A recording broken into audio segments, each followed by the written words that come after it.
Greetings. Welcome to Wake the Dead. Today we are continuing our almost year-long weekly discussions with William and Hans. Hans Utter is co-hosting from the Resident State podcast, and William Ramsey is our special guest, and he's bringing more information from the Epstein files. I mean, it was millions of documents, so there's plenty to look at. So we're here again, and we hope everybody had a good Mother's Day. We were off last week. Uh, this week, we are looking into the FBI intake files of the victims had a number to call to complain, and the government said, "Oh yeah, give us all your information, call us, let us know," and we're going to read what they learned, and we're going to see what kind of miscarriage of justice actually happened. So this is a very going to be great episode here with William, and we thank you very much, William, again for joining us, and we thank you, Hans, for co-hosting. It wouldn't be the same without you, so we're glad to have you both here. Thank you guys for joining us. Yeah, thanks. It's great to be back. And one thing we've done with the series is really going into the documentation. So we started out with this, release people will cover it. And even with the Epstein files, you get occasional bits and pieces here. But of course, due to the volume of material and then actually kind of going in line by line and the depth of it, and just to state, as we've covered at least tangentially, is that these tentacles reach out into education, right? Childhood development and AI governance. Okay. So this AGI is now really being pushed extensively. We have all these massive data centers being built all around the world. And AI is more and more permeating basic activity. So this is a major thrust of this as well. So just, not, I know thrust doesn't sound good talking about sex trafficking, but the, the fact is that this really ties into this entire system that is attempted to be being unfolded, right? So we're looking. Hopefully, it's not going to come. I've started to see articles about food shortages, this and that, and the one other thing is that the interconnection. It's not only interconnected elites, again connected with governance of the society, the raising of children, but also what's quite interesting is that the I know I have to talk about the mass shooters, right? But what I discovered, so we're up to 184 mass shootings, 212 wounded, 710. 212 killed, 710 wounded, 1.34 per day. But mass shootings, there's all of these recruiting things online, right? So they're actually grooming people. There's a variety of these cults that kids are getting involved in, usually teenagers. And a number of these people have participated in the mass shootings. So this also ties into that aspect of grooming, right? We have online grooming, online recruitment. Not only for becoming a mass shooter psychopath, but also for sex trafficking as well. So this is all interconnected and interweaved. And then, of course, I'm sure Cash Patel is good to have a drink with, but not too much about the files. So here we are. So, all right. And thank you, William, one of the great voices out there in the alternative media. He's been a real stalwart. So, Mr. William Ramsey, take it away. Thanks for the great intros, and glad to be here. Glad to be with you again. Had a nice week off.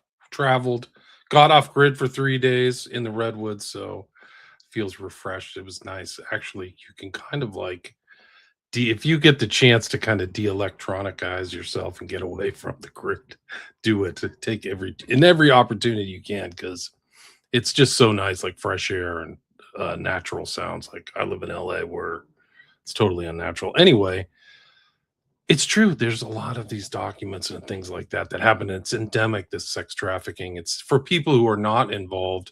They're probably shocked at the enormity of it. And for the people involved, they all just have to keep it quiet in there. Like it's like a code of silence, a doctrine of silence, and maybe even a cult where it's like you just keep quiet about what you're up to. But this is a massive trafficking thing. There's all these intake documents. The first couple of slides that I have kind of describe how the FBI takes stuff in. There are two different sets. There's an NTOC, crisis intake, where somebody calls in, and then a 302, which is the follow-on. And I think the 302s kind of came up in some of the Trump Russiagate stuff. But the 302 is like a legal document. If you lie on that, you supposedly, it's perjury, it's a felony. You can be sentenced to 5 years. So it's a serious document. You'll see those in here. Like I started with the NTOC ones, but there are also 302s. That means the FBI is like literally, and some of these involve like the assistant U.S. attorney and stuff, like federal, attorneys, very important people, are taking these intakes. So it's not like, you know, some chain smoking woman at 2 a.m. in the middle of the night just picking up the phone, taking up stuff. Like these were really serious. And there's thousands of them, guys. There's so many. I tried to pick out. They're also very graphic. So I would definitely put a warning on these. These are very specific, vivid depictions of people telling their stories. And I didn't try to like cherry pick the most vivid ones, but I do think that it's important to show the extremity of what these accusations are. So I've included them in this. It depends how far we'll get into it. But if you remember, some of the most important timelines are Epstein's arrest. And these are all dated. That's very important. So they came in after Epstein's arrest, which was July 6, 2019. And then you'll see a flurry of these documents coming into the FBI. And then it's Ghislaine Maxwell was arrested. I think she was arrested the following year. I do have her arrest date on here. It was July 2nd, 2020. If you remember, in New Hampshire, she was arrested.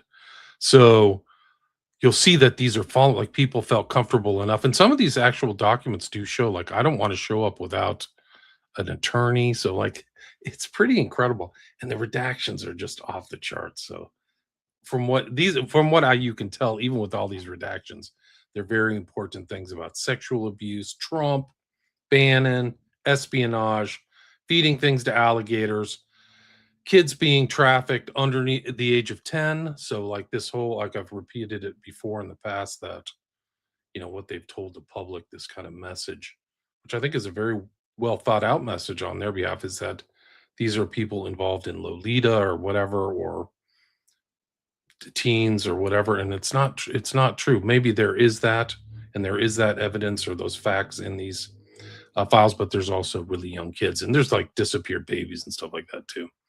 And I think it's becoming more and more evident that they're involved in cannibalism, man. Like, I'm really not, like, I mean that really serious. Like, as I read through this, didn't believe it the first time, but they're involved in very, very dark stuff. And there's stories of rituals and things going on that island that people were talking about in the past. And they've kind of been validated by the release of these files. So you have to kind of go back through to Pizzagate and all this other stuff. And we've done that through Abramovich and those things like that. But anyway, my first intros, and also this one interesting case that not a lot of people have covered, which is in a connection to Epstein, is these Alexander brothers who were recently convicted of drugging and raping girls for decades. Like, they literally were. Not a lot of people know the story. I don't know if it's really been covered, but they were prosecuted and they haven't been sentenced yet. But it's three brothers in Miami who were associated and mentioned in these files, by the way, in an intake file that didn't get acted on. And that's kind of how I start this off. So I don't know if you guys feel like reading a lot. I can do some reading, but there's a lot of material here. So I'm ready to get started. Yeah. Did any of these get acted on? Good question. Really, really good question. Sorry. I don't know. I don't think so. I don't Right. think one was acted on, guys. Because we haven't seen anything like other than Maxwell, Right. as far Well, I as think that this will be hopefully eye-opening for you two Right. guys and for the audience to see that this information's coming in, but you don't see this mass prosecution. And the public story is, they tried to, what do you call it, like stovepipe it, like, oh, it's just Jeff and Matt and Ghislaine and they're pedophiles and we got them, right. And they were only doing sex stuff. There was no finances, no any of that. No drugs, no Right. murder. Right.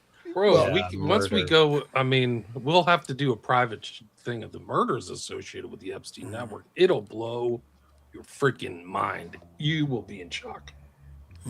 Yeah, well, there's a whole network. I mean, Ohio is really a central point for this. Ties into the mega group, ties into 9/11, but also, again, just to reiterate, all those codes that were made fun of for the Pizzagate stuff, they're using the same codes, and they're talking sometimes about cannibalism, etc. But I think what is stunning, and I just want to.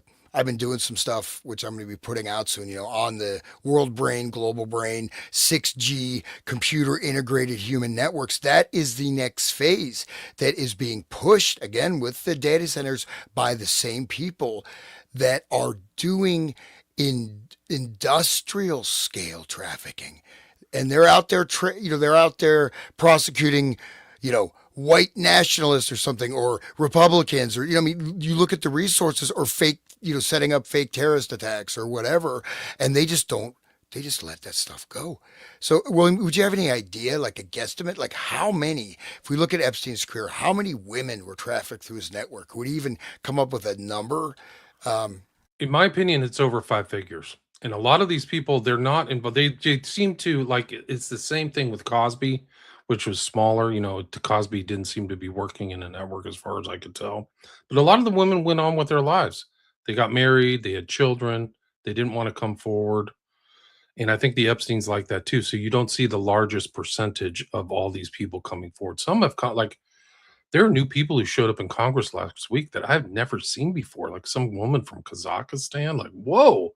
And what you realize, even in these files that I put together for today, or maybe today and next Sunday, is how international this was. Brazil, Eastern Europe, Norway, Sweden, those kind of Nordic countries, just all over the place, just women, Cuba. Like, wow, just they are just searching for women at every, like, ballerinas and all this other stuff. So 10,000, that 5 figure number of women, and probably perps in the thousands, I would say.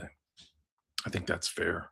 It's not a small number of figures. I think it's like circles that increase in space and time, and you can see people sent to other people. And some of these people, like, forgot the girl from South Africa. She said she was raped 3 times a day on the island. And there's more stories coming out, guys. It's really crazy, like the stuff, the ritual stuff, and that Jeff would like. The temple is like an epicenter, but there's a story that I read a while back that, like, I've read it in context, and apparently they would set up like a theater, and they had code word. They had this another code words. Is that theater was a code word, so you would read it like, "We're going to the theater." Well, the theater was Jeff getting up on a stand saying stuff like Aleister Crowley, like, there are no rules here. Everybody is totally free. So it's like Crowley's idea of freedom. And then the orgies would start like that dark. Marquis de Sade, we Yeah, went to that yeah. Marquis de Sade, but Yeah, but Salo. like the It like goes the back. Salo, the yeah, building in Salo where they all go to yeah. do the thing. Right. So I think that the island was like Salo, guys. And it may not have been that apparent to me even when we did that show. And maybe I'll find it and find the story, and we can read it tonight. It'll just blow your mind, man. Like talking about like the Baal stuff. So on the island, they had they would designate somebody to wear the bullhead, and that person would be like the representation of the entity, almost like presencing from the Order of Nine Angles. And that person would walk around, and you'd have to obey. That was like their sport. Like, you'd have to obey the Baaliss. Like the Baaliss was like the god. And it Right. goes back to the whole like burning stuff and all those things. Like King for a Day, Yeah. also the whole Oh, stuff from yeah. Just like that, yeah. yeah. Well, and that's we know, Sean. We talked about this some of the shows I did with you, Kilifat, is that these ancient cults are still operational. We Right. see it again here, and they're choosing Baal, right? And just one thing again, how pervasive this is with the culture. I mentioned these online recruiting, all this stuff. Even you have the voluntary sex trafficking, like whatever. You know what I mean? All these girls that are just like doing this porn stuff. So, and the thing is, they talk about feminism. They don't give a damn. Look at the number of rapes in Europe. They don't give a damn about that. Yeah, Right? they tell the women to get better shoes so they can run away. They don't tell them you should have a gun or like, bring your man or whatever. They just get some good shoes. Mm. So when you get attacked, you can run faster. Like, wear your sneakers out or like instead of your high heels. Like, Mm. okay. Just say one last thing on the ball thing. So again, permeating the culture. So Marilyn Manson had a lot of songs telling his fans to cut themselves. This cutting is something that was done by followers of ball. They would cut themselves in these ceremonies. So this cutting practice that's come through a lot of like popular music, popular culture, and going through various, mimetic warfare avenues like these things. This is a part of ball worship. It always has been for millennia. So this stuff is still active and it may be slightly obscured, but they're directly referencing it. They could still do the same thing and, make it like Lord of the Flies. No, they're doing ball. They are invoking these same demonic entities or whatever you want to call it. It goes back to the Old Testament. If you hear about Elijah contesting with the priest of Baal, they were down at the river and they were doing their rituals, bloodletting. They were letting their blood. That's how they summoned their entities. And then Elijah pours the water on the logs and says, I think it was Elijah, pours the water, and then the priest of Baal, and then the fire comes down. And then Elijah takes them down to the river and slits the priest of Baal's throats. Like, it's a little pretty graphic. It doesn't seem very little bloodletting of very his own. Old Testament. Yeah, right. Bloodletting. Anyway.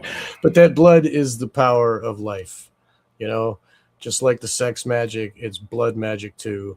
And so that's the same idea when they're raping kids. It's the sex magic is like stealing the essence of their energy, of their life force.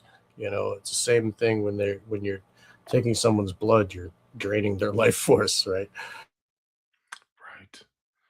But yeah, I'm going to try to find this thread for you guys. It'll blow your mind, man. This was one that was done before the Epstein files came out.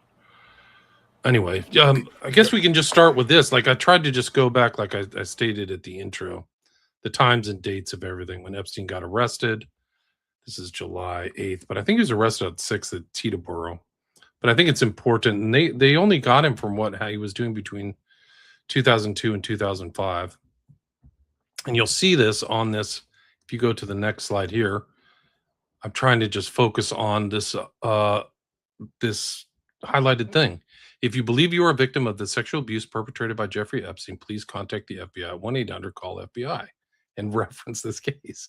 So people actually called. Like, this was not emphasized in any public articles to my knowledge. Like, I read a lot and I haven't seen even like the researchers that, who I admire, like I think Ryan Dawson and Whitney Webb have done a great job, but you don't see them talking about this yet.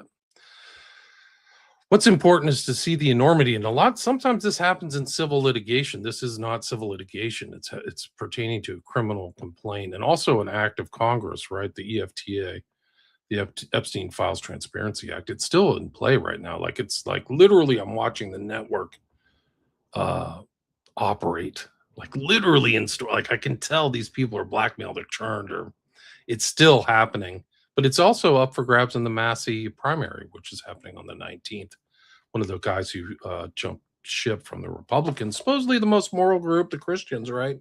They're the ones they're the ones who prevented the EFT from coming out or from actually being written into law. I'm going to do a show on the cover up just to make things clear. So people will it'll be abundantly clear exactly what happened, how these files were accumulated, where they came from, how they were played like a political hot potato, and then how they were finally released and dumped. And this shows like these intake things it's just like, it's almost like confetti.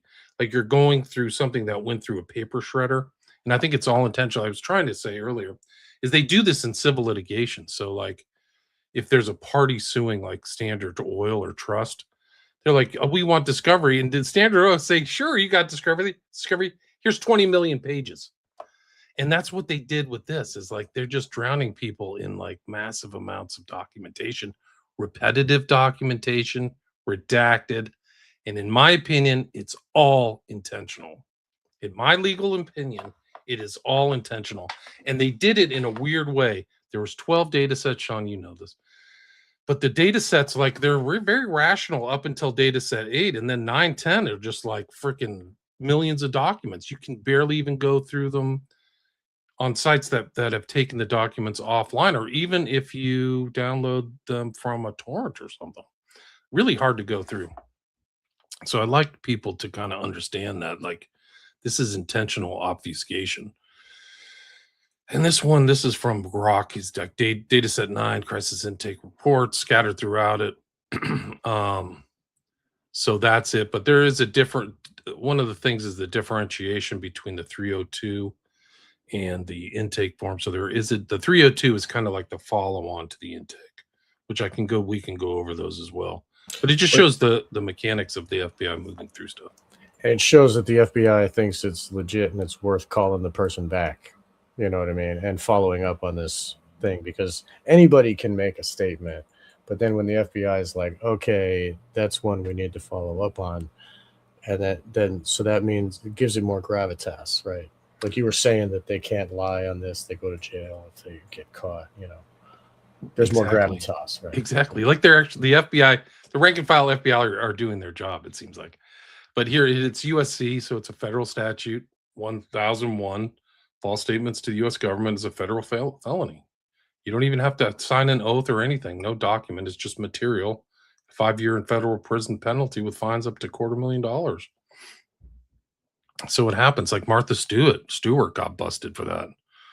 And that's right. Michael Flynn's 302s were questioned. So, and it's even up today. They're asking for phone calls for sexual predators. This is actually from April 12th, 2026, the same kind of number. This goes back to Epstein.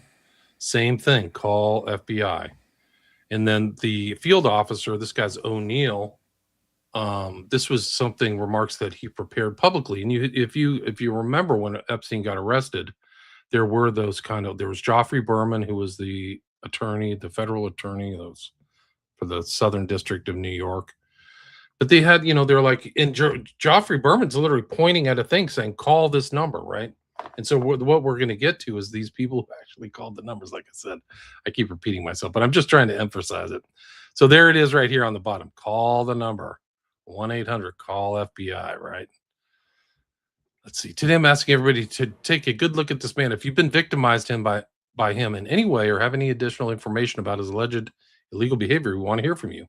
Whatever age you are now, what age you are then, no matter what and where the incidents took place. Your bravery might just empower others to speak out about crimes committed against them. They're all intimidated too, by the way. So then it's July 2nd, 2020. And you can, in this thing, you can kind of figure out the FBI standard form, FD 302, used to document and summarize formal interviews, just like you said, John, conducted by agents with the witnesses, victims, suspects, or individuals. It's includes details like date, location, participants, what was said. So you just see all this stuff. And there's like a difference here between crisis intake. But we're going to go to these two brothers who a lot of people haven't heard the story about, the Alexander brothers. This is a recent trial. These are luxury real estate brokers, so they're kind of in these elite circles. They're in the Epstein files, and they're in the intake stuff too. And you'll see the date. But they were just convicted. And this is their indictment from March 2025. I don't know if you want to read this, but it's basically like the Epstein tactic, like grooming, models, drugging. I don't know. Do you guys want to read this indictment, or should we just scroll through it? You do? Okay. Sure. You have a copy of that, So this is page 1. This is all public documents, yeah. Okay. Jeffrey Epstein charged in Manhattan federal court with sex trafficking of minors. Yeah, no. Well, I'm at page 19. Page 19 on the PDF. I see. Okay. All right. So Elon Alexander, Oren Alexander, and Tal Alexander, defendants. Count 1, the grand jury charges 1, for well over a decade, and at all times relevant to this indictment, Elon Alexander, Oren Alexander, and Tal Alexander, collectively the Alexander brothers, the defendants, worked together and with others known and unknown to repeatedly and violently drug, sexually assault, and rape dozens of female victims. At times, the Alexander brothers arranged for these sexual assaults well in advance, using the promise of luxury experiences, travel, and accommodations to lure and entice female victims to locations where they were then forcibly raped or sexually assaulted, sometimes by multiple men, including one or more of the Alexander brothers. Other times, the Alexander brothers encountered and chose their victims by chance. Often, the Alexander brothers drugged their victims before assaulting them, preventing them from fighting back or escaping. 2. Alon Alexander, Oren Alexander, and Tal Alexander, the defendants, worked together and with others to carry out and facilitate their sex trafficking scheme, including on some occasions by committing forcible rapes and sexual assaults together and with others, jointly arranging domestic and international travel and accommodations, and jointly financing the scheme. Background 3. Alon, Oren, and Tal, the defendants, are brothers. Alon and Oren are twins, and Tal is approximately 1 year older. At all times relevant to this indictment, Oren Alexander and Tal Alexander were real estate agents who focused on ultra-luxury markets in New York City, Miami, Florida, and other locations. Starting in at least in or about 2012, Alon was an executive of a private security firm owned and operated by his family. Starting in or about, it's really weird, but anyway, 2009, Alon, Oren, and Tal, the defendants, and others known and unknown, operated a long-running sex trafficking scheme, as part of which they raped and sexually assaulted female victims to whom they had provided material benefits, including domestic and international travel to vacation destinations, luxury accommodations at high-end hotels and vacation properties, and access to other luxury experiences and events. Just like Epstein, right? Same Right. thing. Yeah. Epstein's probably the unknown of the knowns. There's known unknown. Anyway, the Alexander brothers' scheme was based in, among other places, Manhattan, New York, and Miami, Florida, where the defendants maintained residences and where their businesses were based. To carry out and facilitate their sex trafficking scheme, Alon, Oren, and Tal used deception, fraud, and coercion to cause victims to travel with them or meet them in private locations. Thereafter, the Alexander brothers used various methods, including drugging the victims and, at times, physical force to rape and sexually assault the victims, sometimes alone and sometimes together. In particular, the defendants used the following means and methods, among others, to carry out their sex trafficking scheme. A. The Alexander brothers used their wealth and positions to create and facilitate opportunities to rape and sexually assault female victims. I keep thinking of that movie that we talked about, with the drug, the Blink flowers. Twice? Blink Twice, right? Yes, exactly. Well, I'm glad you mentioned that, Sean, because I'd like to show you a picture that was posted by this great woman. Her name is Becca something, but she does great research. But this is one of the things that she posted, and I'll explain it to you why it's interesting and ties into Blink Twice. Right. Because who's that on the far left? That's Diddy. So he had his own weird drugging thing going on. There's Trump. There's supposedly one of his victims in the blue. There's this guy named Ben who he knows, but who's that right next to the guy in the blue Oxford shirt? That's Lenny Kravitz. And we mentioned him because that's the father of the director of Blink Twice.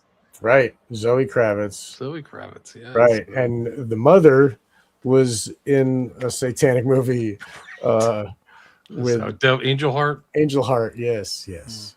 Great movie. We talked about it with Brett, actually. Right.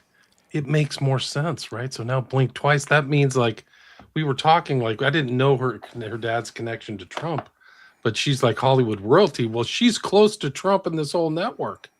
And this beautiful woman here in the middle, that's like one of his so-called victims or whatever. I wish I could remember this girl's name. Becca Day, I think is her name. Becca Day. You got to watch her videos, man. And I posted one of her other. She does articles on Substack that are dynamite, man. She's like great. She's fantastic. Well, and that's one of the things with this campaign, right? So by releasing the documents with these very complex, disorganized, this is a type of disinformation. This is removing it because it's so you can't follow it, and it's just like move on, guys. Nothing to see here. But I mean, the P Diddy scandal, all these things, these are all interconnected, right? And then you have this, then you also have people, you have the wealth, the power, the modeling. You also have connections with the cult organizations. So you have entertainment, media, and these guys are right there in the middle. These are shared networks, right? It's not just Diddy did his own thing on his own, probably just like the Alexander brothers, right? There's so many different players so Epstein is while he's very important, there's many other people involved, maybe on smaller scales. But then when you see, it's kind of like franchise, right? You got one Burger King. Now you got thousands of Burger Kings with different managers, but they're all selling hamburgers, right? And so, you know what I mean? So this is so epidemic. And the thing is, though, that it's too much for most people that cannot comprehend this. And you get cognitive dissonance. You shut down and you can't get through the media. You get enough things, you get a few blurbs, and they just move on to the next story. Well, this is the infrastructure of, again, the people promoting global governance, AI governance, the people promoting whatever, Iran war, this and that. I mean, the new virus, same people behind all these activity streams. And then just one last thing on law enforcement. This stuff is just softballed. I mean, after decades, people get caught.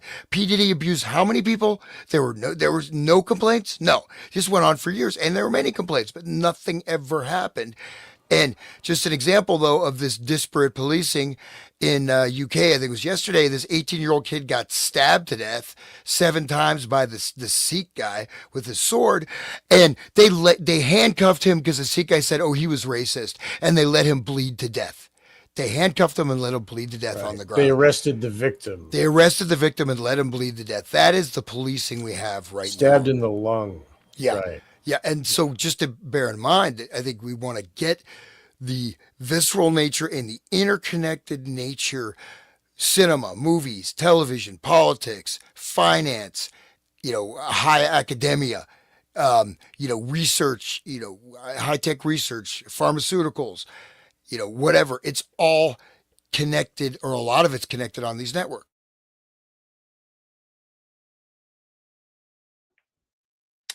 That's correct. Becca Day, I think that you're right. That's it. And Diana says, any chance Trump will pardon the Alexander brothers? That's a great comment, because here's the let's go straight ahead, where they're like literally waiting for a pardon from Trump. You can't make this stuff up. Let's see if it's there right here. Oh, shoot. Let me see if I can figure this out. If George W. Bush can pardon that murderer guy, what's his face? Then it's anything's on the table. Anybody can pardon anybody. They're taking here it is right here. This is slide 36. He says their best bet may be clemency from the White House, which they are purportedly exploring. This is a recent article. The only real chance of freedom for the Alexander brothers isn't a successful appeal, but a presidential pardon because of the family's connection with President Trump. Romani adds, they thought they were above the law. I really think they're monsters. So good comment, Diana.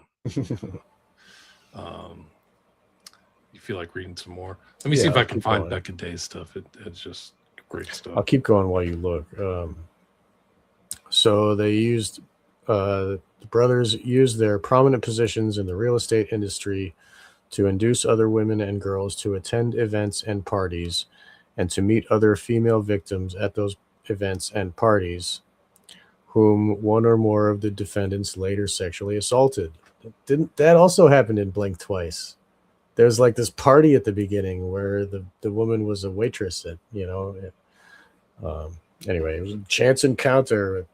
Anyway, Don't you think the grapevine works that these people know, like they knew the Alexander brothers were dangerous, or there are rumors of women? Like women talk, yeah, like especially about this type of stuff. I think like, oh, those you might not wake up and not remember stuff or whatever. Like so. How much remember the Epstein was talking of looking at memory erasure, right? How to erase memories of trauma. And so that, of course, the big thing of Blink Twice, besides really revealing probably what actually happens, is that people could be victimized multiple times and not really remember. They feel a little weird. I mean, eventually they put it together, but I mean, this is not only through drugs, through trauma. I mean, I think that's a big part of it is to, erase their memories. Satanic ritual abuse. Anyone like ding, ding, ding. It's erasing the memories, and the memories flood back in their 30s or something long after they're done with these victims.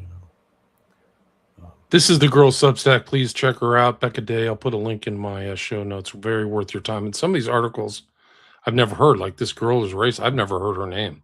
Like some of these people are coming out of the woodwork. Like I don't even know who some of these people are, but they're all like just like Hans said.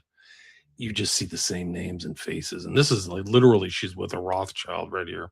And that's the guy who runs the hotel in Hollywood, the famous one. I can't remember. It's on Sunset. Shoot. Somebody in the show notes will know it. Yeah, she has great articles. And, they're good reading. They're really good. So anyway, sorry. It's great. I hope you get her on the show, your show. So do I. That'd be good. So I'll keep going. Here we go. At times, the Alexander brothers used social connections or the guise of starting a relationship to lure and entice female victims to meet with one or more of them at a public place or group event, or to travel to meet one or more of the defendants. On multiple occasions, the defendants, alone or together, then sexually assaulted the female victims, sometimes within hours of their meeting.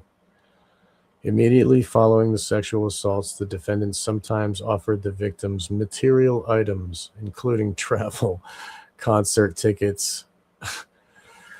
Oh, I'll get you these P. Diddy tickets. Just don't say anything. It's fucking disgusting. Backstage, and here's a backstage pass to meet Diddy. Right. After I raped you. Let's go hang out with Diddy. Yeah, call Dude, me. how She's many of coming. these women have been like abused in multiple occasions, like Virginia Giuffre or something? Right. Yeah. And like they're a commodity to be traded amongst each other, Some trips and events were organized by the Alexander brothers well in advance and involved domestic and international travel. The Alexander brothers worked together and with others to recruit women and girls to attend these events and trips. The defendants, at times with others, shared photographs of women and girls to select those they found sufficiently attractive to invite. That's a very important point. So that's pre-selection, right? So you see this kind of pre-selection of elites, which I think happens in the SFK cases, and I think that they overlap with something the Alexander brothers were doing and Epstein, is this drugging and forgetting and stuff. Right. And Epstein was trading pictures. Like he was taking pictures of the women. They were holding up their ponytail and they're turning around and shit. Go ahead. Sorry. Voluminous, bro. There's like hundreds of thousands of pictures that were released. Some are redacted, but like they said, I was reading something the other day. They haven't. I guess for Elaine Maxwell was a real photographer, and they haven't released any of her pictures yet. So like, there's just so much more that has been brought. That's why she's there at that job. Like, oh man, never mind. Go ahead. I wanted to say something. Yeah, I wanted to say that with what I've been researching these online cults, again, recruiting the mass shooters, but also the sex trafficking. One of the big things they do is they get them to take pictures and then they blackmail them with the pictures they've taken and force them to do more sex acts and this and that, and so that's I wonder if there's a certain extent of holding photographs and videos over the heads of these people to get them to keep them locked in the network, creating this sense of guilt, because like I said, with the online sex trafficking underage stuff, that's a big part of it. Is there any evidence of that, or no? Not to my knowledge, but there's a lot of pics being shared in the Epstein files. So they're definitely doing something like the Alexander brothers. Like, I got one from Eastern Europe, 18 years old. Here's a pic, but the pic is redacted or it's not included. Um, so I think that that's kind of like they're like a pedophile, like they have those pedophile networks where they share CSAM with each other. So I think these kind of elite sex traffickers do something like that. I think the evidence shows that, the facts show that. Great comment here by Deb. The interesting connection with Blink Twice is Carlos Slim. His museum is shown at the beginning of the film. I was not aware of that. Slim funded Sound of Freedom and worked with Tim Ballard. Well, there are rumors about Carlos Slim and some of his private parties, which are a lot like Blink Twice. So it makes perfect sense that they filmed that in a museum. Wow. I cannot even believe this. So, like, I'll show you the It also Carlos had Slim that- information. It also had art from the guy who did The Thinker. We were talking about that. It had the arch or the doorway. We talked about that in the last show. Art show. Rodin, who was actually Rodin, right. who was an occultist, right? So he was into spiritualism. He was connected with the That was in the film. Yeah, so that Rodin ties into, of course, we saw the gates of hell, right, and all that stuff. And again, he tried to channel whatever, to what extent, I don't know, but he was definitely involved in spiritualist circles and tried to bring to life things that he felt he connected with in his seances or whatever. So these are all, and then again, what we have is this revelation of the method where they show the revenge right at the end of Blink Twice, but actually these are the people that are doing it. Yeah. And they're showing it, and then they have this sort of, the girl goes and kills everybody and whatever. It's empowerment, but actually the people involved in that are doing it. So this is what makes it another. Yeah, I mentioned, I think 2 weeks ago, the mockers, right? Here we are. We'll show you, and we're part of it. And here's Carlos Slim. So this is just part of the same type of game, right? Right. Yeah. The thumbnail that I used for that Blink Twice episode was Haley Joel Osment in the pool after he gets stabbed in the neck, and he's wearing the Lolita glasses. And it's like, and what is he famous for? That line where he's like, I see dead people, It's like a little kid and he's like, oh, I see dead people. But then what is he seeing it through? The glasses of the Lolita, the cover of Lolita. And those glasses, like the hearts, they represent child sex. Like that's what those heart glasses are. It's just Lolita glasses, and he's wearing them like to be silly, and then just that, like right there. It's really interesting how she put it together. I think Zoe Kravitz is a really good artist. I think it was she did a good job. Yeah. I do too. I think it's a pretty good movie. I give it a 4 out of 5. There's so much more in there because after Epstein got arrested in July, one of the books we have his records. He bought an annotated Lolita, and he knew the kind of inside kind of ball game that was in Lolita, much like the film has the symbols and stuff, ping pong. I think he knew the kind of what Nabokov was kind of putting in there, something different than a superficial reader or something like that. Like he knew what some of the secret meanings of what Nabokov was putting in there. Nabokov was abused by his dandy uncle. Makes perfect sense. The and then one of the interesting ties, I think I mentioned another one, is that the guy who worked under Nabokov, his last name was Epstein too, but his Jay Epstein was a friend of Jeffrey Epstein. And Jay Epstein became like a JFK specialist and writer, but he's chatting with Jeffrey Epstein all the time. They are friends. They are intimate friends. So it was a direct tie between Epstein and Nabokov. It's not 6 steps. It's like 1 degree of separation. And like all of Nabokov's books feature child predation, like child attraction to young girls. Like all of the books.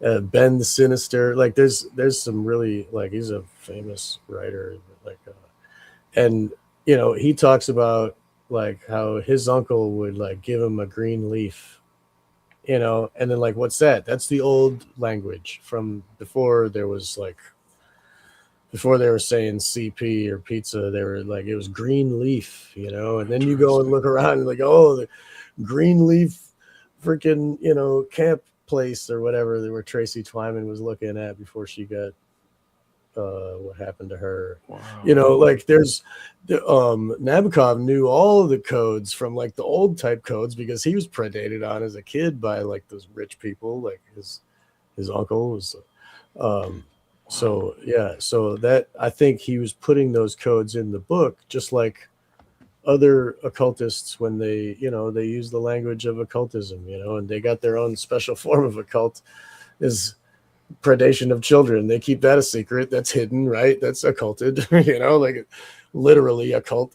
And those people, they have their own little terminology. Just like when you used to go buy a bag of weed, you used to say, "Oh, let me get a like a you know a term that if a cop looked at your phone, it wouldn't be obvious. You know, like it's so Like a simple. dime bag, or like what kind of Yeah, terms would like they have? Like I, you know, you'd say eight, for an eighth would be like a slice of pizza, even though pizza, right? But still, it's like you cut a pizza into 8 slices. So right? like, there's all kinds of like, I mean, that one's pretty simple, but there's everybody's dealer has a code, and every you know what I mean, like, and people when they go to a new dealer, they'll try to use the same code they used Mhm. for the last guy, and so there's kind of universal codes and like people can key onto these things and they know amongst themselves what they're so Nabokov was one of them and he was using those codes in his books and he was so I think people should look further into that. Did you guys remember seeing the Gates of Hell in that film Blink Twice? Because I We don't. talked about or when we were doing the art episode there was informed listener was commenting the same stuff that the Gates of Hell was in Blink Twice because we were talking about Rodin because of the Crowley intro to the book and all that. Um, yeah, that It's was because mentioned. Epstein wanted to buy a copy of the Gates of Hell. It's Yeah, 22 million the bucks. ninth gate. Hey, oh, And I just shared the picture of his museum. If you don't mind, just show you real quick. There's some just interesting that Yeah, let this me go Carlos to that. Slim museum there, and that's so you can see this kind of architectural what is that supposed to be? You know what I mean? But we just look down here at some of these images, right? I mean, we don't see much, but look at this. Looks like these three guys with a little boy, right? You know what I mean? You got this girl, you got all these weird, human figures, but this looks like three guys, with a kid. And so, this girl looks in that, That's Rodin art right there, by the way. okay, well, there you go. That three piece is Rodin. There's Okay. no question. Yeah. So, I mean, you've got these sculptures and this art. That's another one of the codes, right? The key codes for this thing. So that's all for that. But yeah, it's like there we go. The art ties into this whole world, right? It's all connected. we should talk about Alex Gray someday. I got these notes, guys. Oh man, but I won't say nothing now. Guys, But that the whole art thing and like the scene and like. But anyway, go ahead. that's an art depiction called The Three Shades, Auguste Rodin, modeled 1886. And what I notice most is how the heads are smushed down. They're flattened. It's like they're under something pushing them down. 6 feet tall, 7 feet wide. Stand close to center. They stand on rocky ground. The Three Shades. Hmm. There it is, top of the Gates of Hell. Oh, I see. They're on the top of the gates of hell. Three Shades originally created as part of French sculpture Gates of Hell. While plans for a museum were canceled, worked on the Gates of Hell until his death until 1917. Rodin's inspiration for The Doors was the Divine Comedy, Dante Alighieri's three-part medieval Italian poem that tells the story of his fictional journey through hell, purgatory, and heaven. As Dante journeyed through hell, he encountered shades, the souls of the dead, condemned to suffer for their sins. Huh. Wow. If anybody can find a clip or like a screenshot of the Gates of Hell in Blink Twice, please share it. Yeah, next week, please. Yeah. Share it now. Send Well, it to yeah, me. or that. Yeah, right. But Yeah, in the art thing, I did mention like one of the functions of art can also be a type of coding of information for insiders, right? exactly. So by showing that in the film, you cue people in who are part of it that hey, you know what I mean? So you're giving, and most people aren't going to notice that, or if they notice it, they're not going to know its connection with this stuff. They won't, you know what I mean? It won't have any special meaning. But you tip people off. You create this like hidden coded language, right? Um, That's right. Yeah, that really that's one of the reasons why they occult it from us is so that we don't know their hidden language, because they're speaking it in the open. There's anyway, uh, the defendants and other girls trips social media. Let's see. Where we're on, like I think we made it to E, but before we get started, I want to just share this Carlos Slim anecdote because people have seen this is unbelievable, guys. They've seen this picture of this woman having like a mental breakdown about them eating people, and I'll show you. Oh, yes, That's Spanish woman. related to Carlos Slim, Sean. Really? Yeah. ah, oh wow, yeah, Wow. let's check that out. Wow, yeah, I'm. So there she is, Mexican model Gabriela Rico Jimenez, appeared in a viral She's video gone. claiming cannibalism, murders, and elite rituals at a Monterey party tied to Epstein's network. She's quickly arrested and disappeared. Disappeared. Rumors about elite dinner parties hosted by Carl Slim largely stem from a viral 2009 incident involving a Mexican model who made unverified claims about secret elite societies. There's absolutely no credible evidence, legitimate journalism, or official documentation to support these dark conspiracy theories. That's Google's Are you gem. going to get any official documents like, yes, they were eating people at 9:35 p.m. Like, Well, they killed people. They ate human flesh, right? And right, there's that other movie, Sean, you familiar with, where the guy, his friend has this job, like elite chef job, and he goes out. He gets all this super amount of money, and his friend calls him to work with him, and it turns out it's a human flesh feast, right? right, And his friend kills himself, then he takes the role. So he gets all this money, but he has to do these elite dinner parties, and they actually have to go hunt the victims. The chefs do, but they cook them with like we have people coming from all over the world, and they're paying right, millions of dollars for these right. meals. And here we go. Like the Kurth Barker's testimony in his book. Like Kurth Barker talks in Cannibalism, Blood Drinking, and High Adept Satanism. There was they would have these parties where the host of the place, the rich guy, he was vegan the rest of the time. The only meat that he did eat was humans. And they would get people like Mexicans or whatever, but they would also get like important people, and they would have like like high like people that are like high in society. That I guess this guy didn't eat the Mexicans. There was the other ones that would eat the Mexicans. Not that they're bad or anything. Anyway, but these people at the party, they would have a table, and everybody's sitting at this round table, and at the center of the table is a card with a photograph of the human that they're eating, and on the back of the card it describes his life, and they're all like, oh, looking, oh, this is, and they're learning of it, and as they're consuming his life force, his energy, it's really holy crap. And it's organized parties, like once a year would be a big deal for this dude, and all these people would come, and they would all, feast on humans. That's just one of many testimonies I've Uh, read. well, do you mind going back to that lady's testimony? We maybe read that. I thought that was interesting. The last thing you had, that Mexican model, they had Could we a play the video? She's like screaming, they ate humans. yeah. There was like a text thing with her testimony or her statement in that last thing you were showing. William, did you? Oh, you Oh, didn't. You're muted, William. You're muted. We don't hear you, William.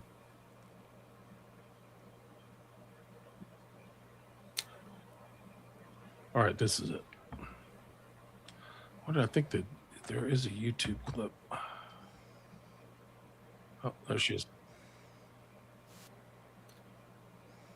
Can you hear that? I didn't hear nothing. Funny.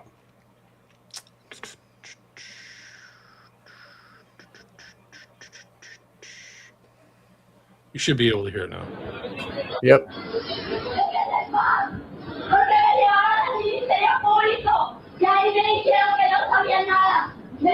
I can't play this on my thing. I'll get demonetized. You maybe mute it and we could read. Do you want to read what she said here? I'll You can just read read what it. she said. Can you put the comment away so we can see the whole screen? Sorry. Okay. And then I'll read the translation, and you can play it at muted, and maybe that won't Let me see if I can download trigger the YouTube. It hurts my soul that they took. Okay.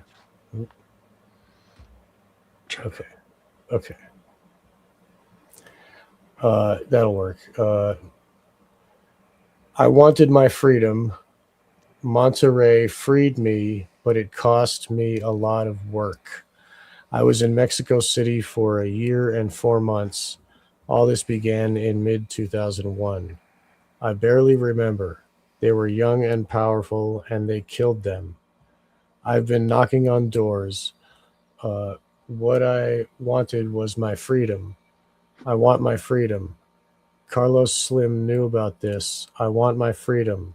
It hurts my soul that they took him away. Police, and this is where we start to see on the video. Leave me alone.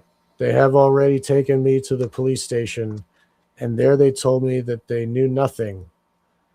They took me to the general hospital. She points at officers. You were there. Go get the blank. You killed Mourinho. They told me, who did they kill? The Queen of England? The Queen of Germany? Did they kill the princesses and Mickey Mouse? It was also him. Gabriella points at an officer. So one of the officers was also part of this. Okay. So that makes sense, of course. So what? Nothing is going to come here? The people where you come from are crazy. They killed a lot of people. Death to that kind of human. Go away. They ate humans. Disgusting. They ate humans. I wasn't aware of anything. Of the murders, yes. But they ate humans. Humans. They smell like human flesh. The female officer approaches.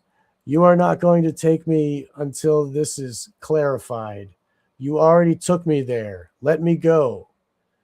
She's struggling, and they take her to an armored vehicle. This is the sad reality of young Gabriella. She was taken away by the police, who was there. One of them was there, and she recognized them as the culprits. That's who they... Okay, take it away. We talked about 2666, and it's in these files that I have from the NTOC, the Mexican trafficking and all that stuff. So you have to see Epstein as part of this international demonic elite. There's just no question. And we can do a whole show on Slim. It'll freak you out. His business tactics, I know a lot about that guy. I know a lot about a lot of stuff, but what they would do, he made his money on cell phones, but what he would do is he would just tell people, I'm putting a cell phone up right here, a tower, and you're either going to take it, or I'm going to move you, or I'm going to have somebody come to your house. And they would just do it because it was just all muscle, like literally cartel type, like gangster freaking capitalism. And that's how he expanded his cell phone network through Mexico. It was just like, you didn't have an option, man. You either got like the silver or the lead, so to speak. So, well, he should work for these data centers here. Yeah, he'd be great. I'm sure they're going to have a data center wherever they want in Mexico. You can believe it. Like, okay, we'll just move these peasants away. That's the way they do it. Kill. And there's kill the really poor. rough, there's rough pedo networks there and stories. And I mean, Juarez is just the tip of the iceberg. America's rough, but like We did talk about that. You Yeah, we showed did. the pictures. Yep, right. Yeah, it's Roberto. What was the guy's last name? And the data centers, I mean, China has what, 1,800? US are putting in 5,100 data centers, completely destroy. I mean, it's going to just wipe out electricity. What? For what? Well, one of the No more things, water for yeah, humans. Just you complete surveillance, robot policing, robot dogs. I mean, they're trying to, digital currency. I mean, the data centers are to drop down absolute ultimate control grid, which requires depopulation to really initialize. But that's what's on the books. There's no reason to have these data centers are insane. I mean, they just they're anti-life. They're taking the water. They're destroying electrical infrastructure. Like look at Aspen, all over the country. are you telling me you're against progress? How could you, Hans? This is progress. We're moving in the future. I'm calling the FBI. I got their number right here. Yeah. Oh no. No, so in the future you'll just have the the friggin' drone will, if you start saying that, the drone will just come down and shoot you. They don't, police don't have to be involved. And as soon as AI has governance, no one's accountable, right? Right. So they're trying to do total AI governance. Again, same people. And I just had a Even thing Joe Rogan is talking about that. Like, oh, that might be a good idea. Dude. Let AI be government. Dude, why not just have no government? I mean, what the hell, people? God. They have Let court AI take over. They have court systems running off AI in multiple countries. Divorce courts running from AI. I just dealt with a car insurance claim, and I got this Emma. She's texting me at 3 a.m. and she's like, "Please send me your address. Why didn't you call the police?" And I sent you my address 10 times. AI. I get all these aid. They're calling me, imitating. It was just retarded. But that's what AI is, man. It's hell on wheels. And then you got the drone will just zap you or whatever, dude. And then they can erase your entire finances. AI just decided, sorry, you've lost everything. You need to be more optimistic, Hans. Yeah, what's Come your on. problem, Hans? Yeah. We need to get you some GHB so you don't have to worry about things anymore. I thought that's what the blue drink was. I thought that Right. GHB. Anyway, sorry. Yeah, okay. Anyway, this is super dark, man. Yeah. I mean, Epstein's super dark, guys. It gets really freaking dark. It's really horrible. You got to be drinking GHB to take this information. Yeah, well, this is right here. I mean, the next paragraph of this thing is GHB. Oh, here we go. Okay. Yeah. All right. So we're down to E. In addition to inviting women and girls to their events directly, the Alexander brothers and others worked with party promoters to arrange for women and girls to attend events or travel with them in order to ensure that there were a sufficient number of women and girls present. On some occasions, after the women and girls accepted the invitations to attend a particular event, the Alexander brothers transported women and girls and caused women and girls to be transported across state and international lines. The defendants and other men attending the trips pooled financial resources in order to pay for flights and other travel expenses for the women and girls. In advance of the events, the Alexander brothers and others procured drugs that they agreed to provide to the women and girls, including, among others, cocaine, mushrooms, and GHB. And just one thing, GHB enhances the other drugs. If you only do a little bit, like I know it's like a science for deadheads or whatever, but like the GHB actually enhances the other drugs. So like if they're doing cocaine and mushrooms, they might even accept willingly to take the GHB because it makes the cocaine work more and do more or whatever. And same for the mushrooms. So, but then they can, like, one little drop will make you have fun, but then like 2 or 3 drops will put you on the floor and you don't move for 12 hours and you feel everything and you're aware, but you can't move your body. I mean, so like the dosage with GHB is like incredible. You gotta know what you're doing with GHB. So I'm just saying that it is used by drug users. It's not just for raping girls. Like, you know, they could be saying, oh yeah, I'm getting GHB just because I'm doing a lot of cocaine and I want to do, you know, whatever. That could be just because they're party guys and, GHB, that's normal for party guys. That I'm just saying. So But it is totally it turns off the body. The brain can't communicate with the muscles anymore, and the muscles don't move like when the high dosage. But the brain doesn't go to like. Also, they don't remember. I think maybe that's Rufinol, but the brain is awake and experiencing, but the muscle doesn't move. It's really sick. No, it causes amnesia. I mean, it does cause. It does amnesia. cause No, amnesia. Yeah, there's no Okay. question about it. Yeah. I know the Rufinol does, but anyway, Rohypnol. Yeah. Rohypnol, right? That's okay. So anyway, on multiple occasions during these events and trips, the Alexander brothers and others surreptitiously drugged female victims' drinks. Some of the victims experienced symptoms of impaired physical and mental capacity, including limitations of movement and speech, and incomplete memories and events, like you said. And, yeah. So, like, they can't even move their face to like say help.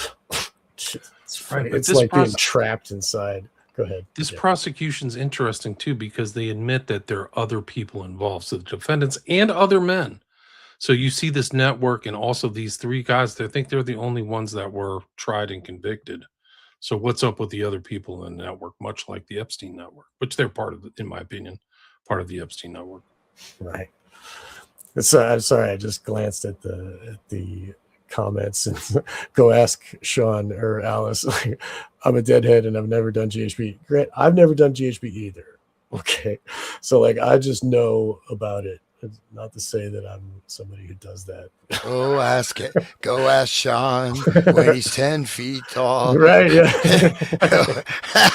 And then blame Sean when it all goes wrong. Right? That was I ran a campaign. Everything wrong, I blame Sean. Every single. I can blame Sean for my wacky lighting. It's your fault. It worked Sean. for a little while. Yeah.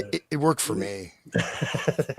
Anyway, so GHB is a nightmare for the victims that get a big dose. And,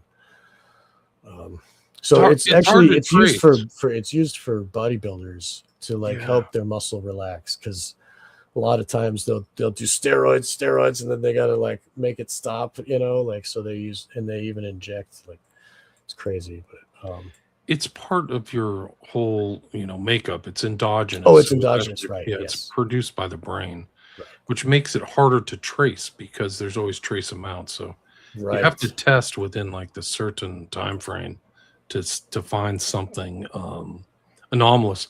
And that was kind of one of the biggest things about the first book by Gilbertson and Gannon, which is Case Studies in Forensic Drownings. They really found these high traces of GHB, but they had to really test for it. They really kind of like it was one of their kind of central kind of impetus, their central kind of focus elements of that book was to try to see how many of these guys were dosed with GHB, and they found a lot of them were dosed with GHB.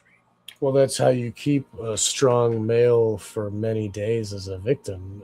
You know what I mean? Like, these dudes were athletic and stuff, and that people should look into Williams' research with the smiley face killers. That's SFK he's talking about, if you haven't heard. But this is like these kind of things are like interesting because they do rhyme with the whole SFK, the pre-planning, the kind of I'm going somewhere else, I'm traveling to another place. So it seems like these guys are smart, like Epstein. I'm moving from jurisdiction to jurisdiction. And I think that's happening in the smiley face killings too. Right. Okay. Do you want to continue reading? I'm going to go make myself a cup of coffee. Yeah, sure. I can reach on. Go ahead. Yeah, take over, bro. Okay. So H, the Alexander brothers, sometimes acting alone, sometimes with each other, sometimes with other men, forcibly raped or sexually assaulted their victims. At times, defendants physically restrained and held down their victims during the rapes and sexual assaults and ignored screams and requests to stop. 6, the agreement between Elon Alexander, Oren Alexander, and Tal Alexander, those don't sound like normal American names, really, but anyways. The defendants encompassed numerous other acts of sexual violence, in addition to sexual assaults during planned trips and events. On numerous occasions, the Alexander brothers drugged and raped or sexually assaulted female victims they encountered by chance, including women they met at bars, nightclubs, social events, and on dating applications. The Alexander brothers similarly carried out these rapes and sexual assaults by, among other things, drugging and incapacitating victims, taking victims to isolated locations, physically restraining victims while raping and sexually assaulting them alone, together, or with other men, and ignoring victims' explicit demands to stop. Um, so that's pretty. There we are, right? This Yeah, said, it's like there's no disputing. Oh, she liked it. Like, she wanted it. Like, no, she's screaming and you're holding her down. Right? True monster, right? Yeah. yeah, I guess read the last one. Statutory allegation 7 from at least in or around 2009 up to and including at least to in or about 2021. So it's a pretty long run they had. And it sounds like they're just showing up at nightclubs and grabbing women. And I mean, they are, you know, they're doing it everywhere, right? It's not just they And recruit them. they're probably the norm. I mean, those nightclubs they go to in Miami are probably that's just oh, there's the Alexander brothers and there's the Torres brothers and there's the Luigi brothers. You know what I mean? Like I'm sure they're all there predating on these poor young girls that are all let in for free, because it's a girl, like get her in the door. And who cares if they're underage and so on. Sorry, keep Yeah. reading. Oh no, sure. Um, in the Southern District of New York and elsewhere, in or affecting interstate and foreign commerce, Elon Alexander or an Alexander and Tal Alexander, the defendants and others known and unknown. That's interesting, right? Maybe Mr. Trump? No, no. Right. Uh, Yeah, maybe Mr. Epstein. Yeah. yeah. Um, knowingly agreed to combine, conspire. See, conspiracy is an actual legal term. It's not a theory. Conspire, right? So it means, yeah. So it's a blue, anyways, conspiracy And theory. breathe together. Yep. So confederate and agree to recruit, entice, harbor, transport, provide, obtain, advertise, maintain, patronize, and solicit by any means persons and to benefit financially and by receiving anything of value from participation in an event which has engaged in such act, knowing and in reckless disregard of the fact that the means of force, threats of force, fraud, and coercion, as described in Title 18. Okay, then William's not here to change the page. I guess we could look at the other document. I got it here. If Yeah, I got it too. Oh, you got it. Okay. I'm back. I Okay. just moved it forward. Yeah. So We're down to count. We're down to the next page. Next page after that. Okay. Yeah, So but- is this 20? Allegations. He's doing the statutory allegations. one thing that was fascinating me, so they're not just recruiting; they're just going into random locations and kidnapping, raping women. I mean, they're doing, and they have lots of people or a number of people involved in it. So it's quite, it They're seems wolves. quite extensive. Um, Yeah. so any other means would cause the persons to engage in commercial sex acts in violation of Title 18. So they're also trafficking the women, right? United States Code, Section 195A. 1 and B1 to wit, Alan Alexander or an Alexander and Tal Alexander and others known and unknown agreed to recruit, entice, harbor, provide, obtain, advertise, maintain, patronize, and solicit female victims, including but not limited to victim 1, victim 2, minor victim 3, victim 4, victim 5, and victim 6.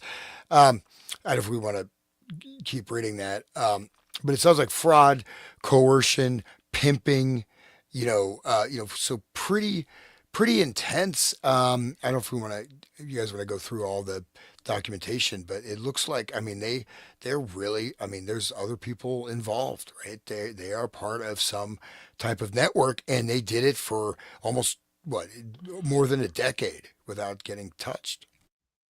Right. Wait till you see the FBI doc. They said they started it in high school. Like some people were making allegations that these guys were doing it for 20 years. Can you believe it? Crazy. It's just what this document says. Another document says something different. Should we continue yeah. reading? Okay. If you want to read or whatever, we can just. This is a long doc. We can see the counts are 9 counts.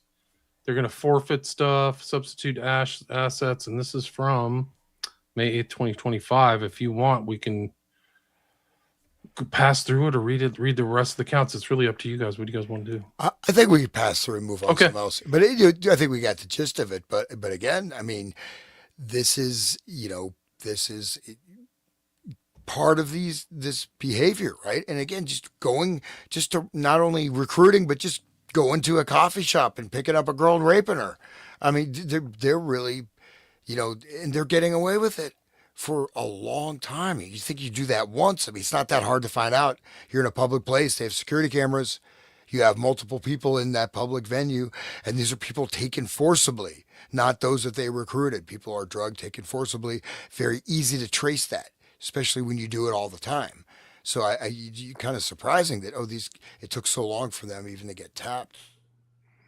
There's probably Agreed. bartenders too that work with these people that help, spike the drinks on purpose, like specific drink or whatever. But let's get into meat and potatoes, William. You want to get Okay. into I mean, let's intake get there. We're files? almost done.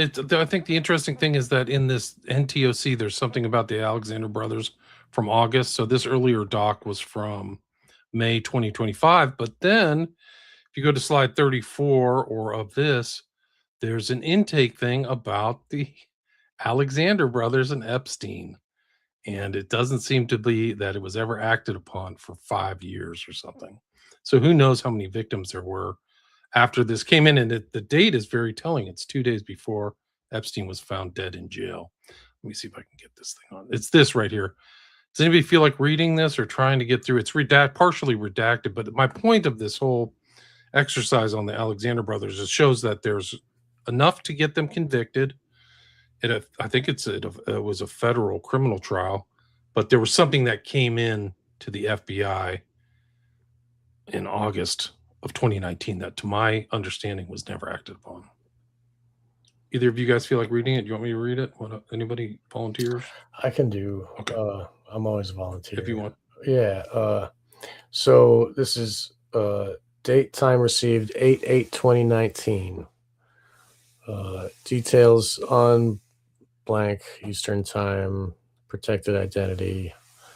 Called the FBI National Threat Operations Center, NTOC, to report being sexually abused by Jeffrey Epstein and other powerful men in New York. Blank provided the following information. She was modeling in 2015 at the age of redacted when she met Epstein. She attended blank parties at Epstein's residence in New York. During one of blank, once Epstein asked blank to take off her panties. When she didn't comply, he said, "It's fine. I'll pay you $500. Blank complied because she thought he was a very important person. In 2016, Epstein slid his fingers up her dress and fingered her. At one of the parties, two twin brothers, Alan and Orrin, who were involved in real estate, lured blank and her friend blank upstairs and locked the door. Blank knocked the door back open, and the two ran back downstairs. Blank stated Orrin raped blank, and Orrin's brother Tal raped a 14-year-old girl named redacted. Tried to slit her wrist after the incident. The redacted victim tried to slit her wrists after the incident. Blank also met three women in the parlor room of Epstein's home. One woman she recognized as Epstein's British socialite, the woman who would find young girls to have sex with Epstein. Epstein liked younger girls that were clean-shaven with small breasts. Blank also went to his St. Thomas Island, which he referred to as St. Jeffrey.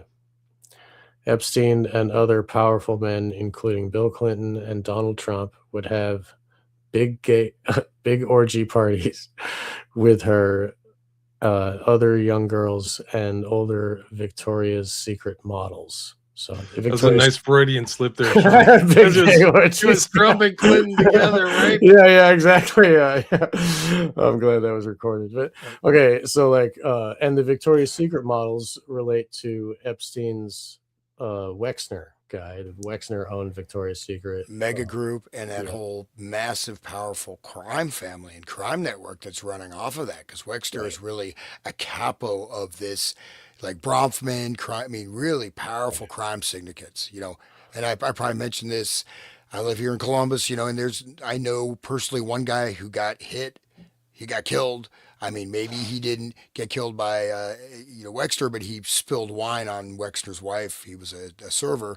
Another guy, his lawyer, got killed, thrown in a ditch, and et cetera. So I mean, I know a couple other incidents I won't mention. So they knock people off, and they whatever Wow. facade they pay on. You have like Wexner Medical Center. Of course, I'm trying to do some shows there, Wexner Center for the Arts. May have to redact this, but you have to have the hospital. Everything is Wexner, man. Everything, and they're immensely, immensely powerful. And the limited is just the tip of the iceberg. You don't know the limit and extent of these people's power, which is immense.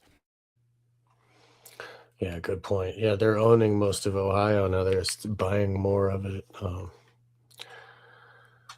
Okay, okay. So blank was offered to be paid off by a lawyer associated with the Epstein case. Blank is friends with blank, and the lawyer blank. That's when the lawyer offered to pay a couple grand to silence her. She is terrified that they might put out a hit on her, and they know where she lives. She had contact with Epstein from 2015 to 2019. Last contact was blank ago. She was also contacted by one of Epstein's clientels, blank before his arrest, asking her to meet up with Epstein. Blank can be contacted on her cellular telephone for questioning. Note, a LexisNexis query for blank revealed information, address, social security number. A LexisNexis query for blank, So they Yeah, actually yeah. did like follow up the LexisNexis to figure out who this person was, I guess. Right. But it is interesting. This is just something that shows that they didn't follow up on this. And there's big names in here, but Orrin and Allen or Tal or whatever were mentioned by name, or all three of them, I guess. Yeah. So, and raping a 14-year-old, that's statutory rape. That's an easy one to call, like an easy criminal act to call. Like that's a young But there's kid. not going to be any new prosecutions. All done with the Epstein files, guys. Case closed. Remember? Isn't that what they said? Sure did. Blanche, Yeah. who's now the acting attorney general. He's doing better work than Bondi. So Bondi did her work and they used her like toilet paper and got rid of her, man. Probably NDA on the way out. Isn't she going to be testifying? And aren't they going to do? I think they're asking her to say something in front of Congress. They should ask her about all these intake files. Did she see them in 302s? Like, that's part of what's on her desk. So she had to have seen crime after crime after crime after crime after crime, ad nauseum, ad infinitum, I should say. Actually, should we talk about the 302s first, or do you want to bring? Well, I mean, what do you prefer? Well, we can go into the 302s. I just did all the intake stuff. Like we're only at intake. We'll do 302s next week. Okay. Whatever we can do. I mean, I kind of just picked out the worst, but like these are all intake, and then the 302s will follow up on some of the stuff that's in here. Right. Okay. But there's no like prosecutorial evidence of any of these people being prosecuted, just like you said. Right. But here's the other thing is like we just like one of the I think it was Diana said from the chat, Trump, pardon, they're asking for a pardon because they're part of the network. They were just mentioned in this intake thing with Trump. And then you can go to this one, like this is December 11th, 2024. Alon Alexander, Oren Alexander, Tal Alexander arrested earlier today. So they were arrested in December 11th, 2024, and then convicted in 2025. But like decades, they say, taken to custody as alleged for approximately 2 decades, the Alexander brothers have sexually assaulted, trafficked, and forcibly raped dozens of women. After relying on their substantial wealth and connections to carry out and conceal their crimes for years, all 3 defendants now face charges carrying potential sentences of prison for 15 years to life. They haven't been sentenced yet, but 2 decades, right? That's what he said. 2 Wow, decades. So okay. that started in 2005. And these guys aren't Bill Clinton, so they can throw them away. You know what I mean? Like, Right. they can actually lock up these dudes. I mean, I don't know if you want to go over some of the stuff as repeated, but it's like you go through the scheme, how the scheme worked. Yeah, this is an It's like interesting. Blink twice. Right. Yeah, I can read this. Okay. Okay. Good. So the Alexander Brothers sex trafficking scheme. The charged offenses span more than a decade of sex trafficking activity by the Alexander brothers. However, evidence from the government's investigation goes well beyond the conduct charged and shows that for more than 20 years, the Alexander brothers have, together and alone, repeatedly and violently raped and sexually assaulted dozens of victims. To date, law enforcement agents have interviewed dozens of women who reported being forcibly raped or sexually assaulted by at least one of the Alexander brothers, often after being drugged.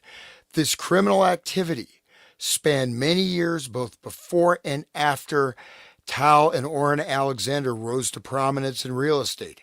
First at a well known international brokerage based in New York, and then at their own firm.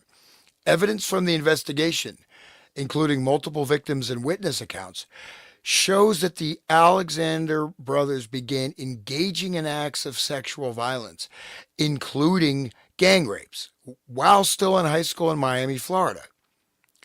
So that's there you go. It started young. Yeah. And the footnote says Alan and Orrin Alexander turned 18 on July 2nd, 2005, while Tal turned 18 on July 5th, 2004, shortly after each graduated from high school. The government has also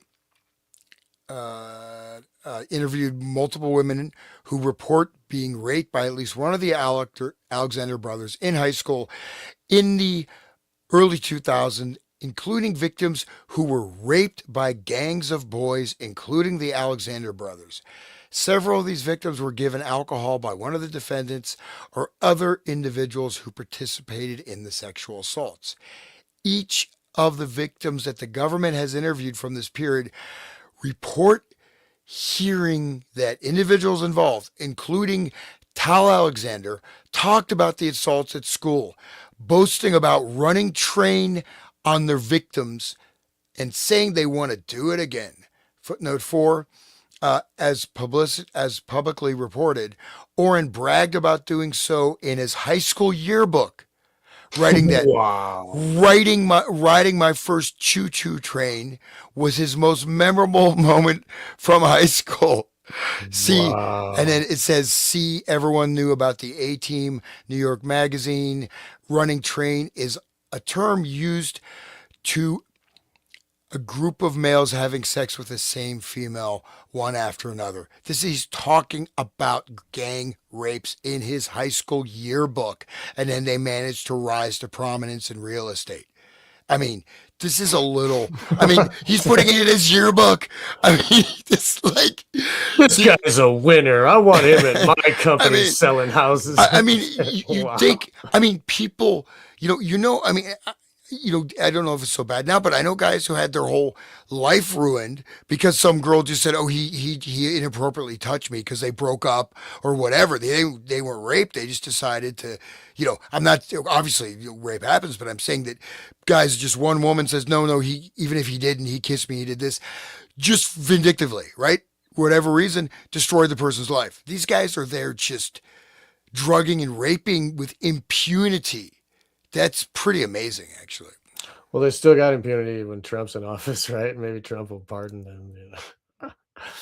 Yeah.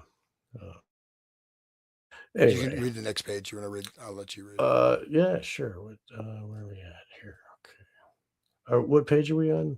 Actually, what It's page is slide that? 39 in my PDF, 39 in the PDF. Okay. and at least on my PDF. Okay, it's page 3. As adults, the Alexander brothers' serial sexual violence only escalated. After the defendants graduated from college, all 3 defendants moved to New York City, although they continued to also maintain homes in Miami and split their time between the 2 cities. Orrin and Tal began working as a real estate agents at a prominent New York City-based real estate company. Alon attended New York Law School, then worked at Kent Security, a private security company run by his mother and uncle. That's a hard school to get into. That's a first tier law school, maybe a top 10 one. Right. So this is like, how did he get in? And Are they rich to begin with? yeah, I think they're rich. I think they are. Okay, yeah. During this period, and at all times relevant to the indictment, the Alexander brothers engaged in a persistent pattern of sex trafficking and sexual assault. It's not like they're going to turn over a new leaf. Like, what the hell? This conduct included both pre-planned trips and events for which the defendants recruited women to attend and then raped and sexually assaulted them, as well as the opportunistic rapes and sexual assaults of numerous victims who they encountered by chance. For the planned encounters, the Alexander brothers lured women to various locations with the promise of material benefits, such as travel luxury accommodations, events, or parties in various locations, including the Hamptons, Tulum, and Miami. In many cases, the Alexander brothers arranged travel for the women, purchasing flights or arranging other transportation to their vacation destinations. The Alexander brothers also promised and provided accommodations for the women at high-end hotels or luxury vacation rentals. At times, the Alexander brothers worked with party promoters to arrange to have women attend parties at their vacation properties. On many occasions, the Alexander brothers invited their friends and Orrin and Tal's real estate clients to also stay at these properties. Then, during these trips and events, the Alexander brothers, alone, together, and with others, drugged and forcibly raped or sexually assaulted their victims. Some victims reported symptoms consistent with being drugged after consuming a drink provided by one of the defendants. Several were unable to move or even speak, and some suffered significant gaps in their memories. It's blinked twice. Literally. Like, and can you imagine they're trying to sell some rich property to a guy and they invite him, oh, come to this special party and then you can rape these girls. Now, will you buy this house? I mean, think of the like. Isn't that a form of blackmail? Like, okay, we've got you involved in a criminal act. You better go through with the deal, right? Good point. Yeah. Like, If they can, yeah. Right. if they're filming it, if they're Epsteining it, right? Of course. I mean, I'm sure all these rich houses have internal cameras everywhere, If there's all that pre-planning and foreknowledge, these aren't like, acts of the moment or whatever, crimes of Right. passion or what. I mean, I guess you could term it that. Well, But just they're the other ones were the by chance happened upon some random girl where he just rapes them too. So those did happen. But anyway, these ones that you're talking about with these planned parties are definitely set up for this. set up for something. There's others involved. It's not just these 3. So they do this to all this trafficking stuff is like just blame these 3 guys in public or whatever, or Epstein in public. But like it seems like it's a network to me. Right. But they're consistently looks like all their victims are drugging them, right? Right. And again, I mean, if you go further in this, it does say that they have ties to Israel, right? They have financial connections. Their parents are from Israel further down. But I mean, they literally, I mean, again, I am shocked that, I mean, like, again, that like that, if you look at someone cross-eyed, if you're teaching a class, she can, claim sexual assault or whatever. I mean, again, but you look at these guys, just right. I mean, he's talking about gang rape in the friggin' yearbook, and they just go on to make, this Two shows. decades. This is insane. I mean, if you'll how many people they raped in high school? I mean, why nothing happened? It was shut up from the beginning. This shows this endemic nature of this system, right? If certain people, whatever, you can do whatever the heck you want. You get the free pass. Just, I mean, this is what society, like, the jocks, they get rewarded for their behavior, and they grow up to be leaders of good, join the Freemasons. Like, who knows what they grow up to be winners, right? And meanwhile, the nerds are all like playing video games now. And yeah, but Yeah. but really, like, the way that I'm sorry, William, go ahead. Just gonna say that culture of impunity. They must have thought they would never go to jail for this stuff, Right. Like it's just wild for starting that young too. Like I have a friend that will not be named because he'd probably be ashamed if everybody knew, but he was bullied by John Cena. It, like, they were at the same high school, and John Cena had his like entourage that would like come down the hallway, and like my buddy would like move aside, and his friends would like yell, blah blah blah, touch his peck, touch his peck. Like, what? Like, leave me alone. I'm trying to get to class. Like, they would yell it, and so like John Cena's ego was like formed and created all the way back then, and then he grows up to be a bully. Like, WWE, to beat people up is a fucking job, and like, and it like he gets to be put in movies where like they put a beer bong in his butt, and now he wears a dress in public, and now they got all this other stuff going. Like, I mean, John Cena is a victim, in my opinion. I think that, but they used that type of mentality that, the real estate, like high-end New York real estate, needs people like those rapists that are going to be high on cocaine all the time, that are always predators, like they're looking for that type of psychology. So, no wonder they were found in high school. Like, that's what they were famous for, the A team, for raping chicks. Like, wow.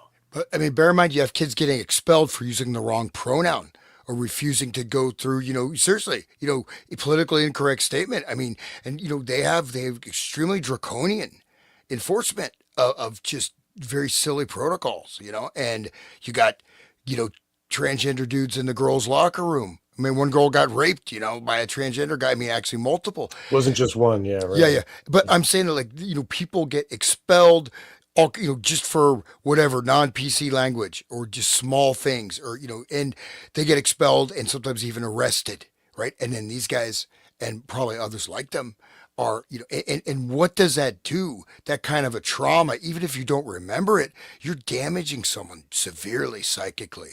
And that Right. gang rape thing is really something that is, to me, is really, it's truly evil. And it, and I hate to bring this up, it's disgusting, but you have, like, I think we talked personally, like that gangbang thing. I mean, this is like the ultimate, this shows such a degradation of this, of society. And it sort of makes Talking this about okay. Bonnie Blue. Yeah, yeah, yeah. I mean, but it makes this Yeah. okay, kind of, for the in the public mind. But that's Right. kind of that gradual introduction. And again, I mean, I go through so many cases of how small things, someone wearing a T-shirt that someone doesn't like, they get expelled. You know Right. what I mean? Seriously, and these things, and or they just come down on the kids and just. But then these guys, oh, just go for it. And then here we're gonna come check out my new building. Here, we're gonna have a little gang rape here before we look at before I show you the kitchen. Let's rape this girl that I just drugged. I mean, they're doing this. I mean, God, shocked by this impunity, man. It's amazing. Crazy. Do you want to? Isn't there It's crazy. one more paragraph in this page?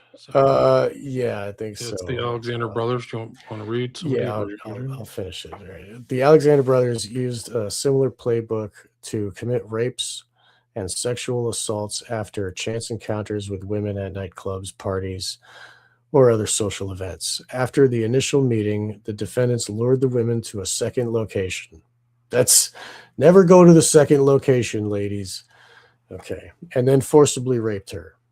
Each of the defendants did this separately and on some occasions with the assistance of or together with another defendant. On some occasions, one of the defendants would meet a woman on a dating application or on social media, and under the guise of exploring a potential relationship, invite the woman to his apartment before forcibly raping her. In most instances, victims reported that one of the defendants gave them a drink, either at the club or social event or back at the defendant's shared apartment in New York City. After imbibing the drink, the victim experienced symptoms consistent with being unwittingly dosed with a substance that impaired their physical capacity, including their ability to move and or memories. Uh, Many victims told the brothers no, or even screamed while the rapes were happening. But on each occasion, the defendants ignored any verbal resistance. The government has spoken to dozens of women who reported being similarly raped by one or more of the Alexander brothers between 2005 and 2021. Wow. You said they were 18 in 2005. So then, if they were doing it in high school, it's before that. I mean, what happened between the NTOC document came in? This is telling. The NTOC document came into the FBI, we know, in August of 2019. And this document shows us that the rapes went on to 2021. So there's at least 2 years that we know that the stuff continued between the time that the FBI got the information and the time that they were interviewing the victims, right? So, because the FBI didn't do their job, 2 years worth of victims got abused. Precisely. Okay. Just want that on the record, right? Yeah. No, I mean, this is what they're telling. This is their documents. This is not me. Right? Yeah, right. Do you guys They want say to it tell these themselves, yeah. victim stories are interesting. I think they're informative. So women, and I mean even men, like if you're like a SFK victim, this is probably how it happens too. It's some kind of invite, or you want to come to a great party, or you want to do whatever. These apps on the phone, man, like that is a predator playground. Yeah, You know what I mean? Yeah. Yeah. Just like That's- Roblox for the kids and like, Tinder for or whatever they are these days, like, but they probably got a handful of different ones for, oh, this one is for if you like to be, financially dominated, or this one is for like if you like paddles and wear leather, you know what I mean? Like and it's all like, and those, like fet club and whatever, like That life, fetish, yeah. These people like it's like a lure to, you know what I mean? They're fishing for people that are perfect victims. Like a Miami club on a Saturday night, like I'm sure the place is crawling with wolves that all have GHB in their pocket. I think you're right. Yeah, but I think that's what these guys are. Wolves, they're hunting. They're like predatory, man. It's really crazy. Right. They can't stop. It's part of them. Right. But that's like the first case I ever looked into was Columbus, Ohio. It was Joey LaBute, who was like at a gay bar, or associated with a gay bar across the street or something like that. He was gay, but he's on one of these apps. Like he was last seen like chatting with some rando on an app, and then he just fully disappeared, found in the Scioto River 19 days later. That was my first case, 2016. It's been 10 years. Which where I followed the victim from the disappearance to his death in water. Like he fit all the parameters for an SFK victim, and then ended up in the water 19 days later. Previously searched area, obviously. There's still happening. There's more. I mean, it's still going. Like, it's not just. It started with and you're seeing there was that other last year, the Riley, they Strain, did it in Riley Nashville. Yeah. So that goes. It keeps going. Like, oh yeah, there's like the Rainy Street Rippers, what they call it in Austin, Texas. And it just happens in Chicago, and recent cases now. Lady Bird Lake is the one in Texas, right? Yeah, correct. There's one in Barcelona, same kind of thing, you know, weird stuff. Acting strange, that's what happens when you get drugged. Like, if your friend starts acting strange, like, time to go home. Like, whatever, are you a girl or a guy? And like, she's really acting really different. What's probably because she got drugged or he got drugged. Because there's one kid out of Austin where, like, he was a teetotaler. Like, he would be the guy who went out and only drank one beer, and then his brother's like, man, you're acting really weird, because he probably got drugged and targeted, and then he ended up being a victim. Like, he would be the opposite person you would think would drown, like a healthy guy who, like, got up in the morning at 7 to work out, you know, like, not a dude who would just like choke on water or whatever. I think we should read these stories. They're interesting. They're like, it just shows their text and their you guys mentioned foreign ties, defendants' wealth and foreign ties. We can get to that. This is just a couple pages. Does anybody want to read these sex trafficking victims, or should I, or what? You can go ahead, but I just want to mention one thing too. You have FBI. How many police complaints have been there? How many complaints to school? How many?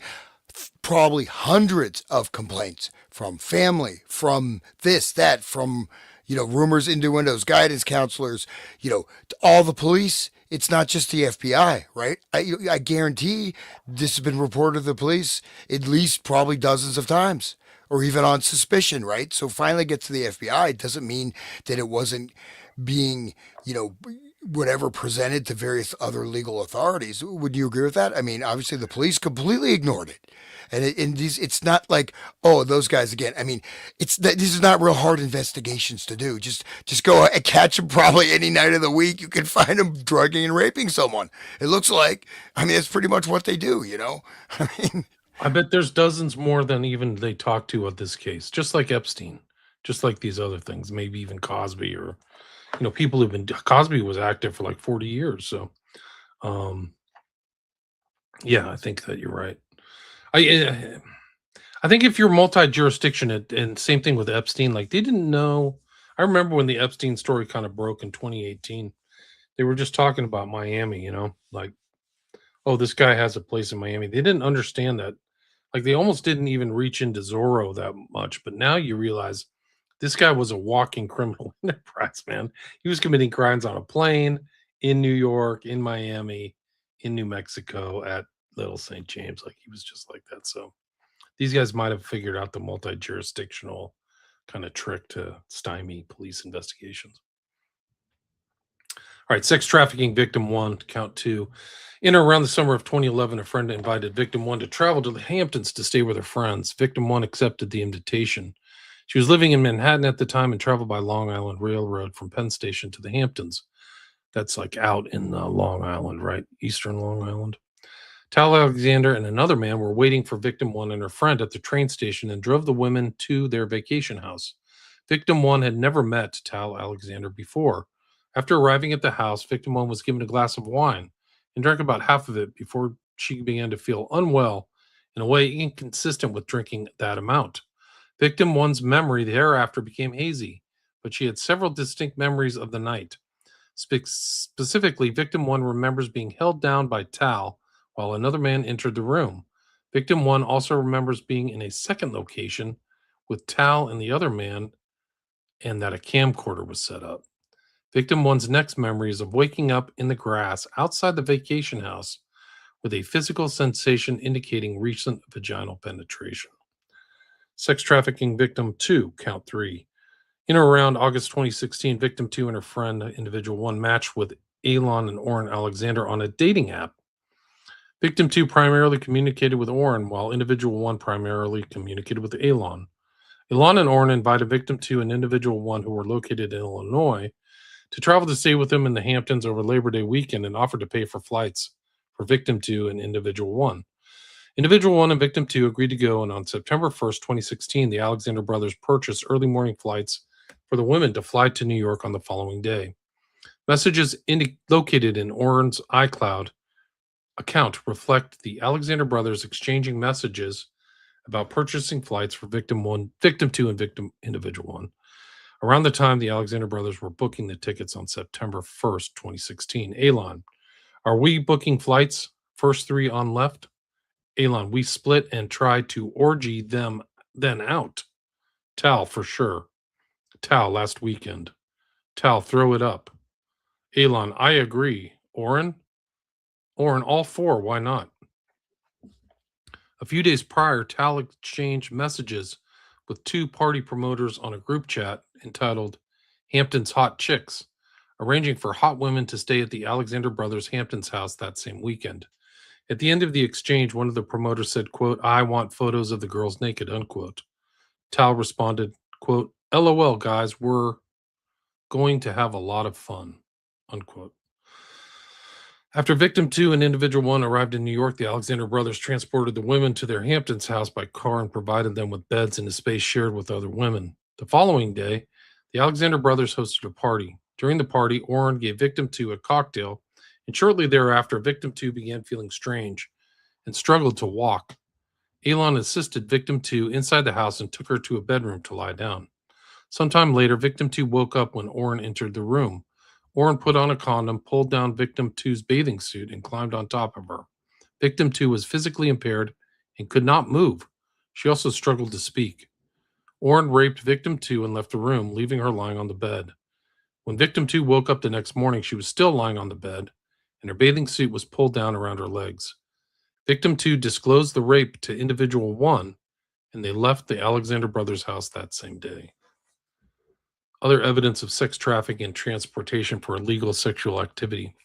The evidence in this case also establishes that the defendants planned and paid for trips involving the interstate and international transportation of women on multiple other occasions. This evidence includes electronic communications, including from the defendants' own accounts. In one example from October 2016, just weeks after the Alexander brothers sex trafficked and raped victim 2, they, along with a number of other individuals, arranged to transport multiple women to Tulum. In a group WhatsApp chat entitled Lions in Tulum, the Alexander brothers and other men attending the trip discussed imports of women to Tulum for the upcoming trip and discussed, among other things, splitting the cost of lodging and flights for the women that they plan to import and providing drugs to the women that would make them more likely to engage in sex, including coke, shrooms, and G. Based on the investigation, the government understands G to be a reference to GHB, which is defined in 21 U.S.C. 841 as a date rape drug.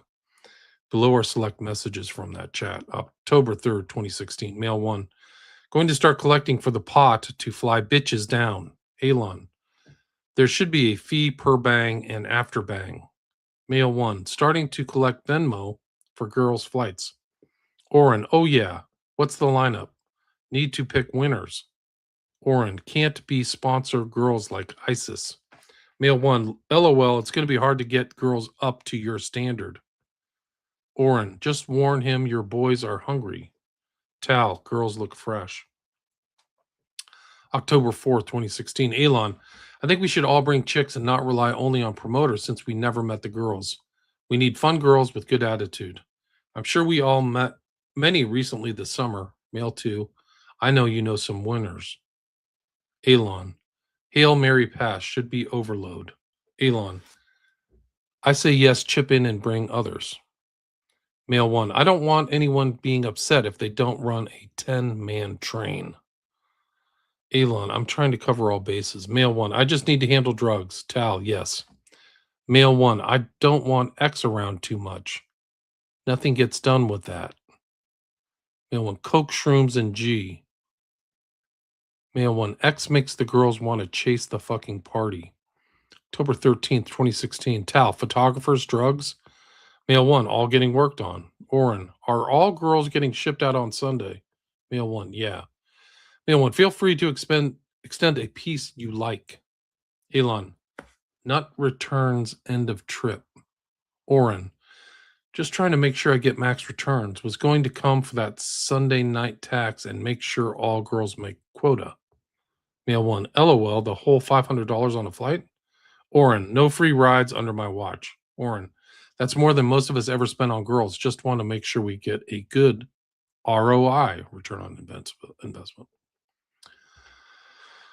Defendants' efforts to conceal their criminal conduct. Despite engaging in the offense conduct and other acts of sexual violence for decades until earlier this year, the defendants' conduct went largely unchecked. Indeed, the Alexander brothers knew that it was critical to ensure that none of their victims went public.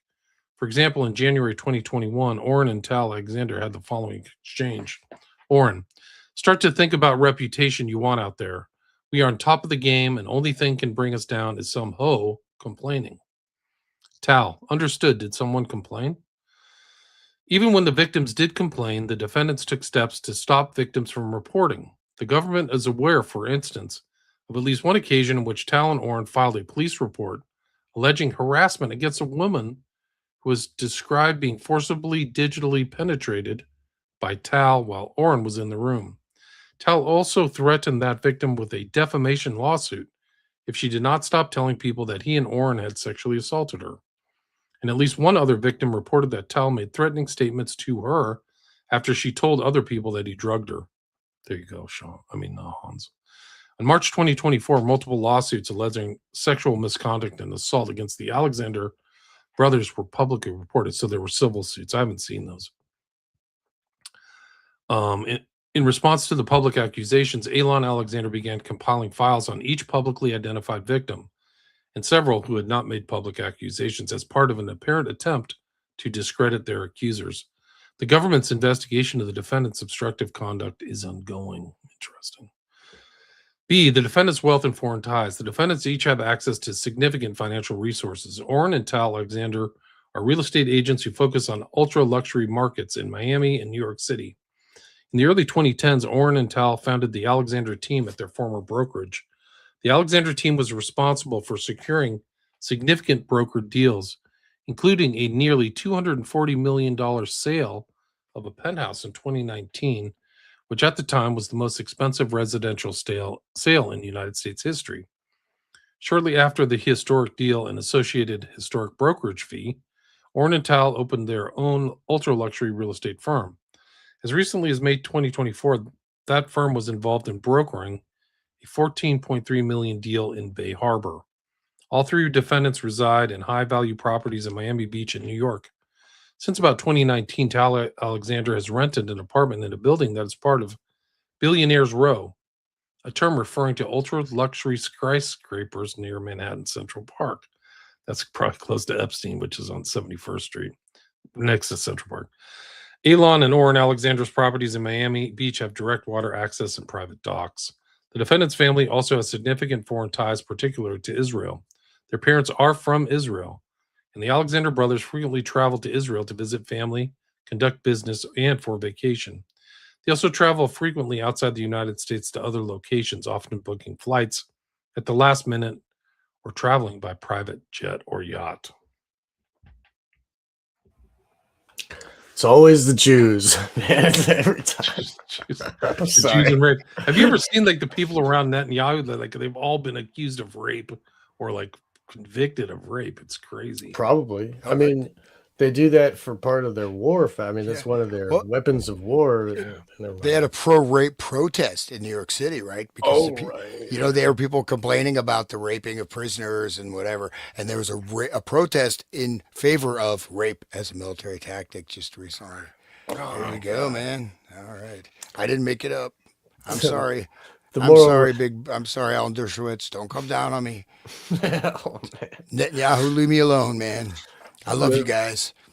No, morality is like so gone. I mean, like it's like not even comprehensible. It's like amorality in your face. Like, whoa, like you wouldn't even do this. Like, I don't know if you guys want to read anything else on this. I mean, there's applicable law.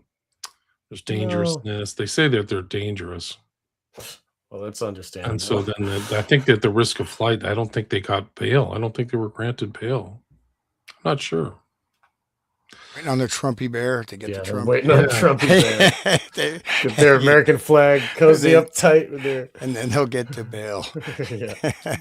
As set forth above, If they Elon find Orr the and secret zipper, maybe. Never. Whenever I drug and forcibly rape women, I have my Trumpy bear.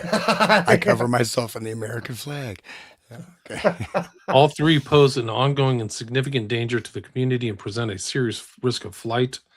The government respectfully submits that the defendants cannot meet their burden of overcoming the statutory presumption in favor of detention. There are no conditions of bail that would ensure the appearance and compliance of the defendants. Accordingly, any application for bail should be denied. I don't know what happened to them. Diana says recent conviction, March, I think. They got convicted, that's right, but they haven't been sentenced. Oh, right. So conviction is the process where they're guilty, like they found enough evidence to convict them.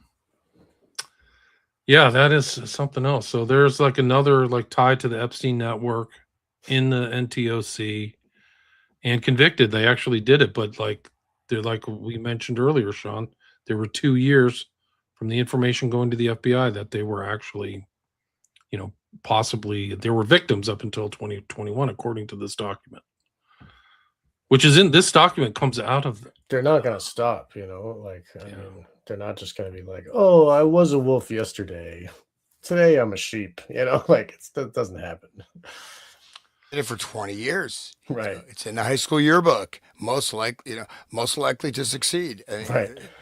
They should have like a most likely to rape you on a drug, like a date rape drug. wow. I mean, that's a little bit too much truth. I'm at slide 49. This is an interesting one that came in. Like people like, oh, these are all dusty and old like complaints. This is from October 2024. This is fairly recent. Which page of your PDF? It's 49. It'll be 49. slide 49. Okay. We're at the 2-hour mark too, guys. I don't know how much stamina you got. I got time. I don't know if you guys, but I'm good. Okay. Hans, what are you thinking? You're muted. Keep going. Keep reading. Yeah, I mean, we don't necessarily have to do the 3-hour marathon, but that was pretty heavy actually. That I'm a little bit disturbed by reading about the Alexander brothers. The A team. They even named their business the A team. A-team. That's what that was their nickname in high school for raping chicks is the A team. Oh, okay. That should be Alexander brother A team. But I mean, it seems like, I think we talked about this, but it seems like it was part of a larger network. There's others involved. Right. So those are just the ones like the girls remembers these guys. Like, what the hell is going on? Right. This is like favors or something like traffic. It's real trafficking. Yeah, there's implications they're providing them for people and this and that. And of course, the other people aren't named. And so they must have some degree of power influence not to be named in the case, I would assume. Right. Yeah, that's a good point. Yeah, so the cover-ups continue. We can drop it right here too. We can pick it up. We've got another 150 pages on my PDF. Like, we don't have to rush through. Well, Anybody have any questions in the chat? William, yeah, let's do that. Yeah, if you wanted to cut it. It's your call. I'm totally. I mean, it's 8:15 my time. It's like almost 12. You guys, you're past 11. I'm a big boy. I can stand it. But it's up to you, man. It's all good. But if we do have some questions, I think. Yeah, anybody have any questions? There's 250 people in the chat. Wow. That's so great. Thanks everybody for always listening. Impressed. Thank you everybody for being here. That's great. Hogwarts hands cracks me up. We need a Trumpy beer commercial. We'll bring it back next week. Yeah. We can't overdo it, guys. No way. Can't oversaturate the market. Rise to Liberty's in the house. People go check out his work on MK Ultra. Good stuff. Oh, I forgot who we had. Rise He to was Liberty. talking to somebody recently about MK Ultra. Who was it? Wally Tank, great show, gents. You're doing God's work. Thank you. Thanks, John. Blues Traveler. Go Bill Go. Let's see.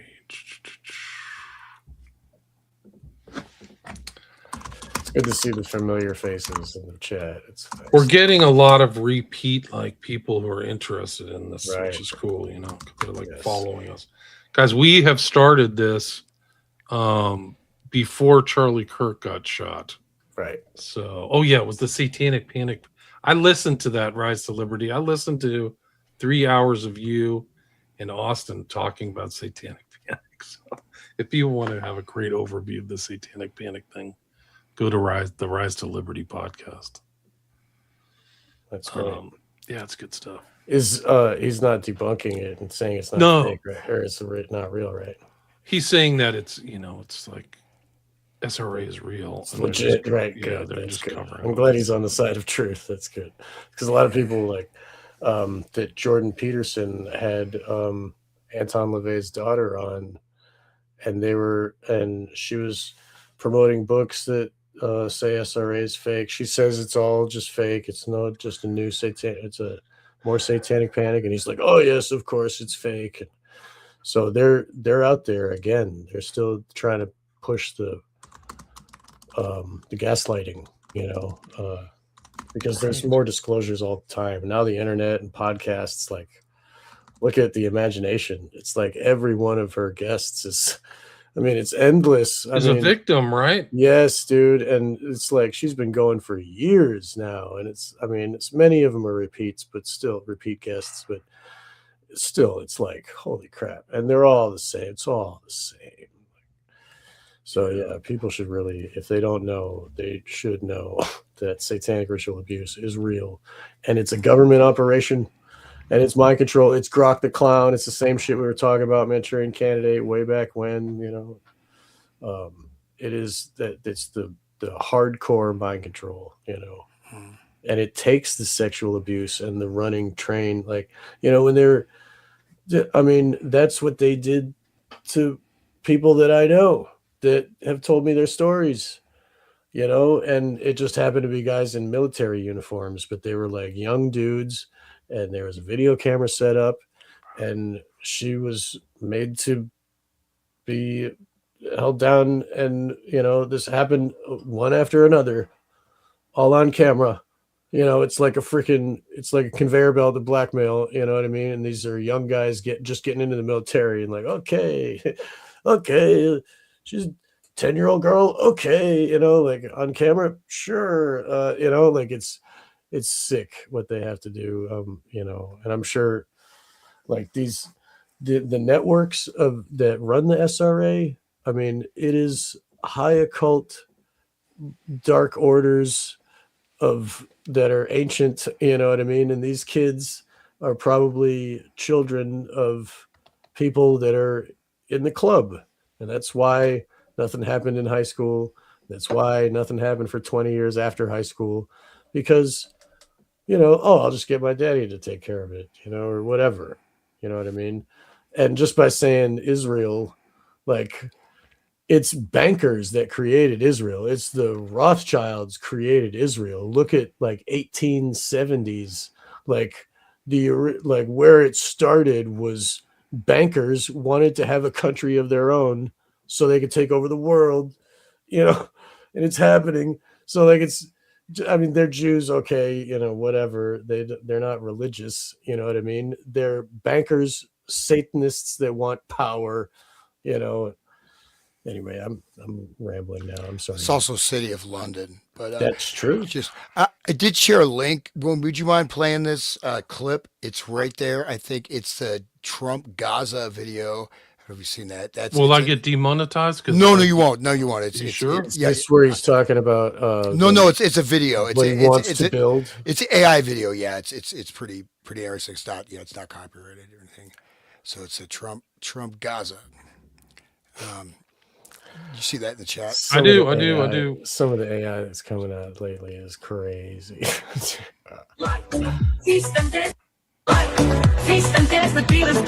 You could maybe mute that. We don't need that. Okay. You got the Trump song though. Trump Gaza. Trump Gaza. You gotta hear the Trump. Oh yeah, kids in rubble, chasing children. Oh yeah, you can have a beach resort. We can give the kids Come through the tunnel. Look at that. Yeah, let them eat cake. Yeah, right. The tunnel. Transgender dancers. Transgender gay dancing. That's Elon we killed Musk. Elon's Can you favorite. imagine killing the kids for that? Like murdering half a million Jesus. people? It's to put like bearded.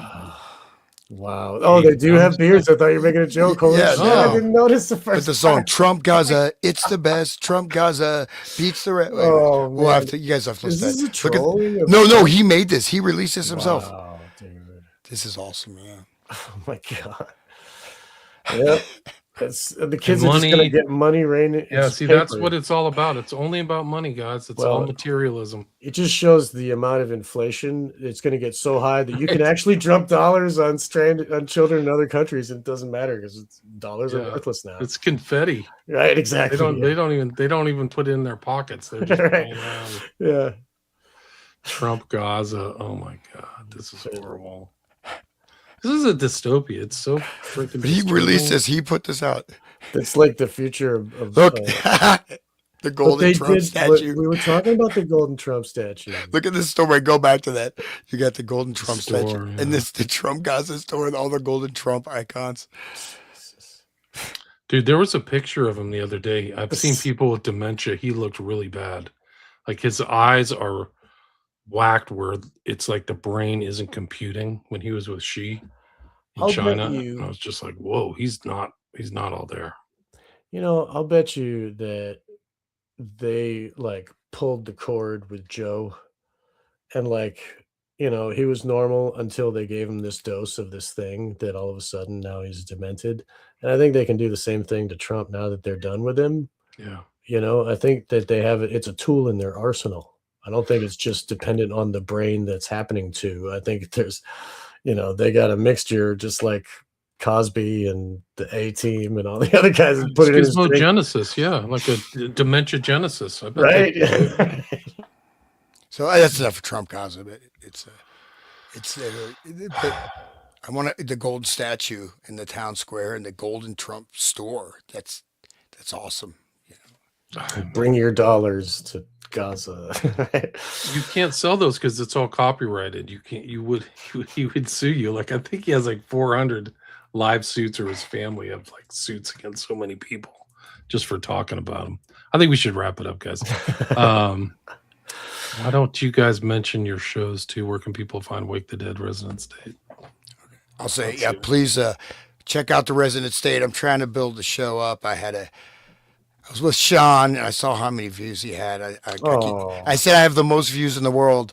I'm trying to break the 3 figures. No, please support my podcast. I got a lot more material. I need the motivation. But Resident State, I'm on YouTube, Spotify, BitChute, Odyssey, and there's one Rumble.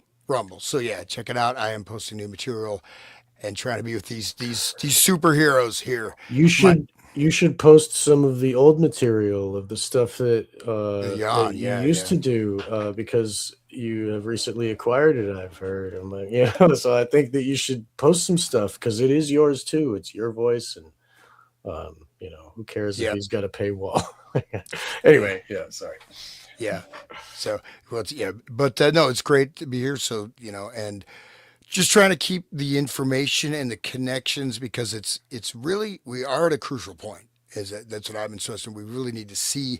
There's a couple different directions, but there's a big push for this full on. What do you want to call it? New World Order, dystopian. The Iran War is an opening for that, and there's a lot of other aspects that are coming. So just be conscious of that. And so, and I think we can navigate and change the direction because you want these clowns, running the world. I mean, come on. I don't. No, we can just trust the aliens and AI to do it for us. It's even scarier, man. That's It's what's like coming. these clowns running the AI is like a doubly, scary concept. Especially since they're eugenicists or dysgenicists. Like they, Malthusian crazy people that just want to kill. You know what I mean? Like, and they want. I'll find the clip. The guy, I literally asked Teal, like, "Do you want humanity to survive?" And he just couldn't answer. Like Like, you would think that that's an exact answer. Like, yes, I would do one. He couldn't answer. He was like, and the interviewer shocked.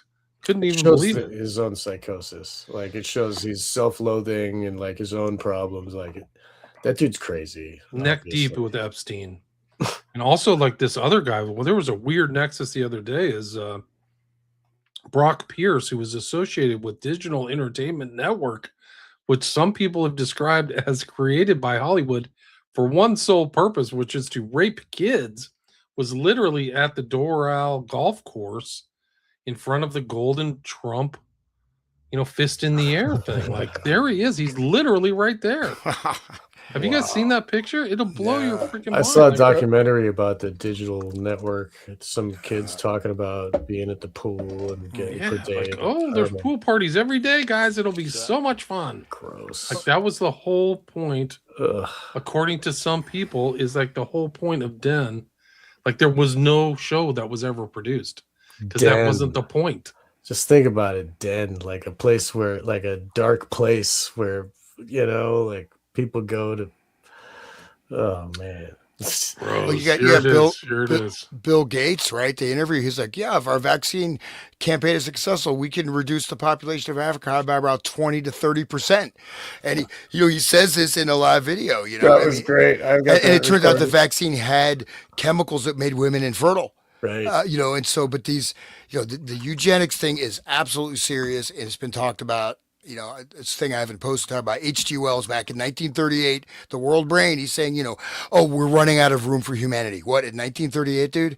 But we have to approach humanity like we look at crystallography or astronomy. We can't, meaning just, okay, we have to kill 100 million people. Cool. No problem. Yeah. 10 H.G. billion. Wells was doing sex orgies with Margaret Sanger. And if Really? the listeners don't know, Margaret Sanger is the one who started Planned Parenthood. She was the head voice of Planned Parenthood. Killing more black babies that are born. That's what she was doing. Killing those weed races. Her and they would go to occult sex parties, and they had a thing going for a while. She and H.G. Wells. Figures, right? I want to make sure everyone can hear. That's Okay, not sir. real, dude. So this is It's like real. 12 people. Hello, there. everybody. And that guy if you can look closely, there's a guy in a purple hat. That's Brock Pierce. Around a bunch of evangelicals too. These are people praising Trump. Listen to this. I want to thank you so much for being there today, and more importantly for what you did. The statue is beautiful. I saw it during the weekend. We had a big PGA tournament with a great champion, and all great champions actually, but it was a great tournament, and I got to. But that's him. If there's a guy with like a blue and white shirt, and Brock Pierce is standing right in front of him. I think he's Wearing a pimp hat. he's Like- wearing a pimp hat. Wearing a pimp hat. It's funny that Trump won't even show up to this because Yeah, of he the probably people doesn't that want are to be there. seen with him. Like, is Brock Pierce there? No. Yeah, can't. Sorry. Statue is huge, man. It looks like it's like 15 feet tall or something. Looks like it's 20 made of feet. butter or something. Like it's gonna melt. According to Epstein, Brock Pierce according to Epstein, Brock Pierce was the one who taught Epstein everything he knew about cryptocurrency. There he is right there. Wow. And it's funny, like in statues, they like what they do with their hands or with their feet or whatever has certain meanings and stuff. Like, somebody who had occult wisdom would have like a book or scrolls in their left hand or some shit.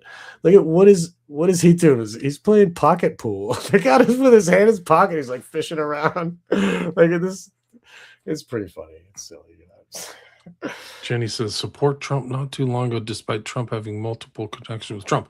I think Trump has connections with Trump. I really do. You're absolutely right. Is he making an above, so below, like hand gesture? Yeah, maybe that's. I mean, maybe that's it. Maybe so he's below is freaking- hidden in his pocket, playing pocket pool. what's the god demon with the goat head? Oh, Baphomet? yeah, Baphomet. Baphomet, yeah. But that's really what that is that's an inversion of Pan. Like Pan is a man on the top and like a man head on a goat lower half, and this is like an Elias Levi. Eliphas Levi. Eliphas Levi took it and swapped it, basically put the goat on top and the human on bottom. Like that's how. Yeah, and the Knights Templar had Wow. a different Baphomet. They had like some skull or whatever too. So they believe like their Oh their yeah. It was a what do you Teraf. It's a skull that where with magic ritual is animated and it can speak. Like that's where Bob John the Baptist's head was taken for a Teraf, and his head was on a plate so that the magician can animate the lips and make it speak. It can tell the future. It can tell all kinds of things. And like I've learned about this from Tracy Twyman. Actually, she talked about how like magicians would use baby heads a lot and would like nail them to a board and put them on the wall and like put like occult symbols all over the thing. And so like for the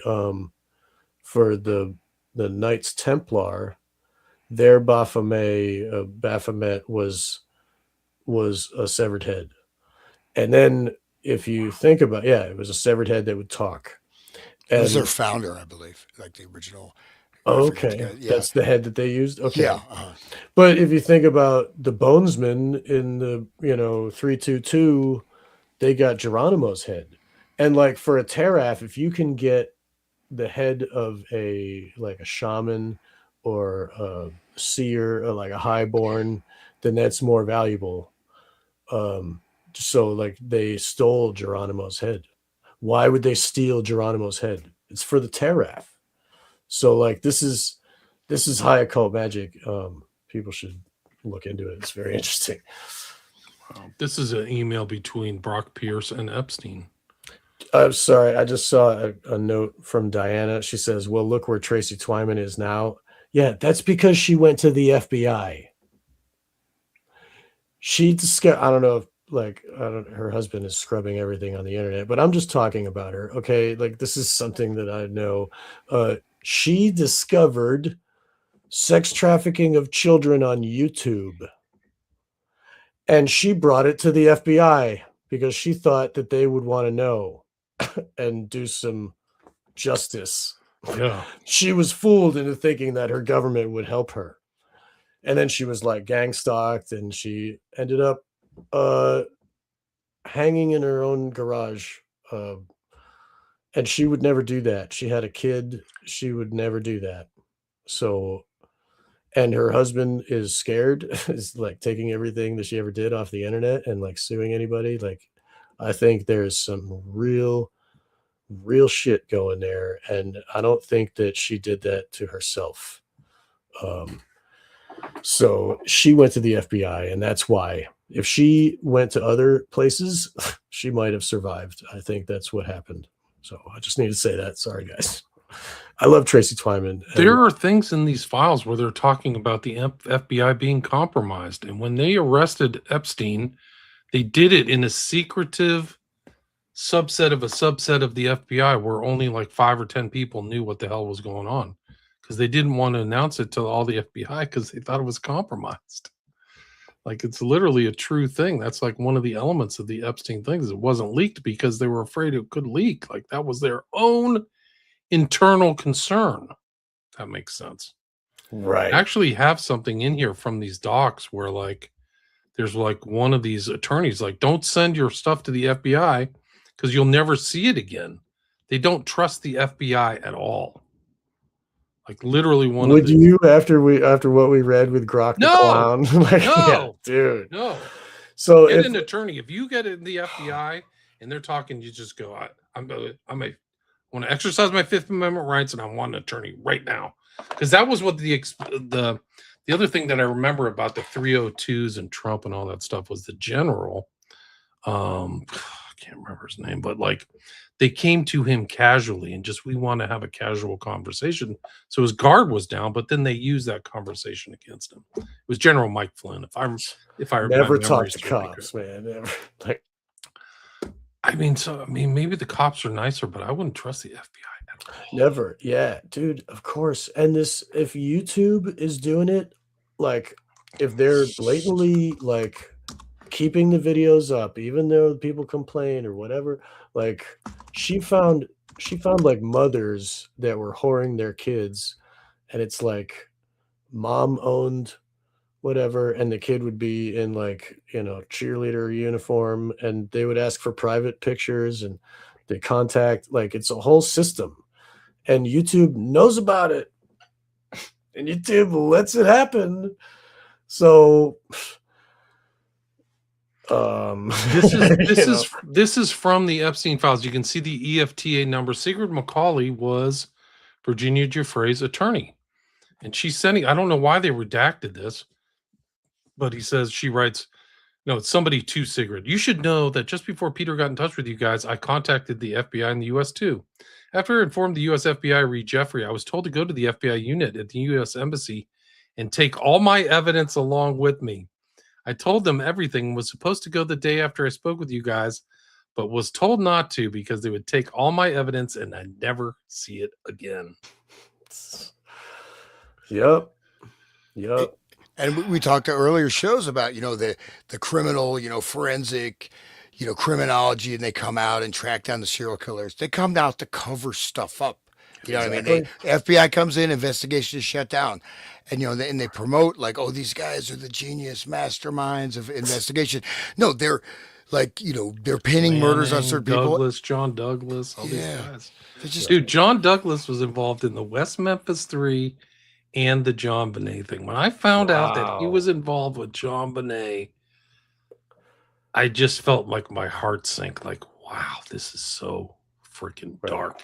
Because he's promoted as like this great mind hunter and all the stuff. Like Landing's the same way, like Satanic Panic and all this.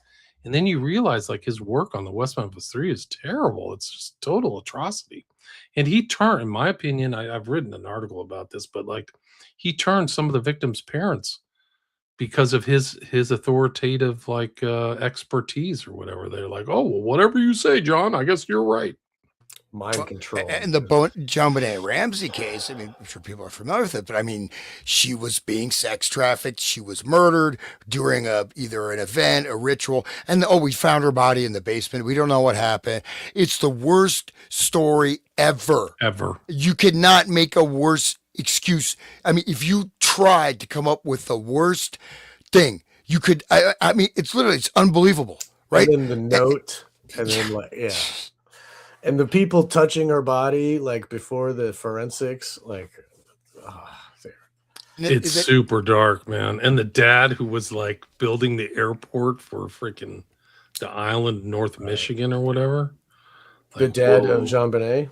No, the dad. Yeah. So Jean Bonnet's dad's dad was involved in building that airport and had the thing close to Charlevoix, right? That's where they went after Jean Bonnet died, which is in very North Michigan. And then there's that infamous island off the coast where it was brought up in the Detroit like sex trafficking, where they've trafficked kids there. And John Ramsey's dad built the airport at that island. Wow. Yeah, you didn't know that? Oh, it's no. So dark, bro. And I know that John Bonet Ramsey's dad had another child that was killed before that. Something like that. Yeah. And it was like I don't know, it was a car accident or something. But I mean, they have to. It's blood in. You got to blood in with this. You know what I mean? Like even Yahweh says, "I want your firstborn." Like, you know what I'm saying? Like, I think it's part of the system. They have to give up their kid when they're at a certain, like whatever, they get hired up to this rank. I mean, there's North entire Fox networks. Island. That's right. Yeah, I mean, look up North Fox Island. Yeah, you can actually. And that's near Canada too, right? Is that like near the border of Canada? It's in one of the Great Lakes. I can't remember which one. Right. Well, Michigan is like Erie is above Ohio. But anyway, that reminds me of the Twin Peaks. You know how there was like the One-Eyed Jacks, this like elite club. They had gambling and shit, and it was like, and that's where the girl, whatever, I forget her name, the girl who got. The whole story is about this girl that they found a dead body of a girl. She was sex trafficked at this place, which was just by the border of Canada, which serviced like politicians and like all these like whatever. Like David Lynch talked about that in Twin Peaks. I mean, I guess it was Washington State next to Canada for that, but sounds real similar to this island here because it was an island in the movie or in the North Fox Island is basically close to Green Bay at the top of Lake Michigan. So it would be, I don't know, right at the tip of the mitten where the thumb is. Right. Laura Palmer. Yep. Thank you, chat. Yep. Thank you, Lizzie. Yep. Laura Palmer was the victim, and she was a teenage girl in high school who was being trafficked. And there was like this entity demon that would take over people, including her father, who would abuse her. And it's the entity is like the representation of the evil that is the SRA and the whole occult fucking, excuse my language, sorry. Sorry. Anyway, I'll stop. But yeah, but like this is people, intelligent artists have been talking about this stuff for years. this is a recent article, February 20th, 2026. I've never seen this.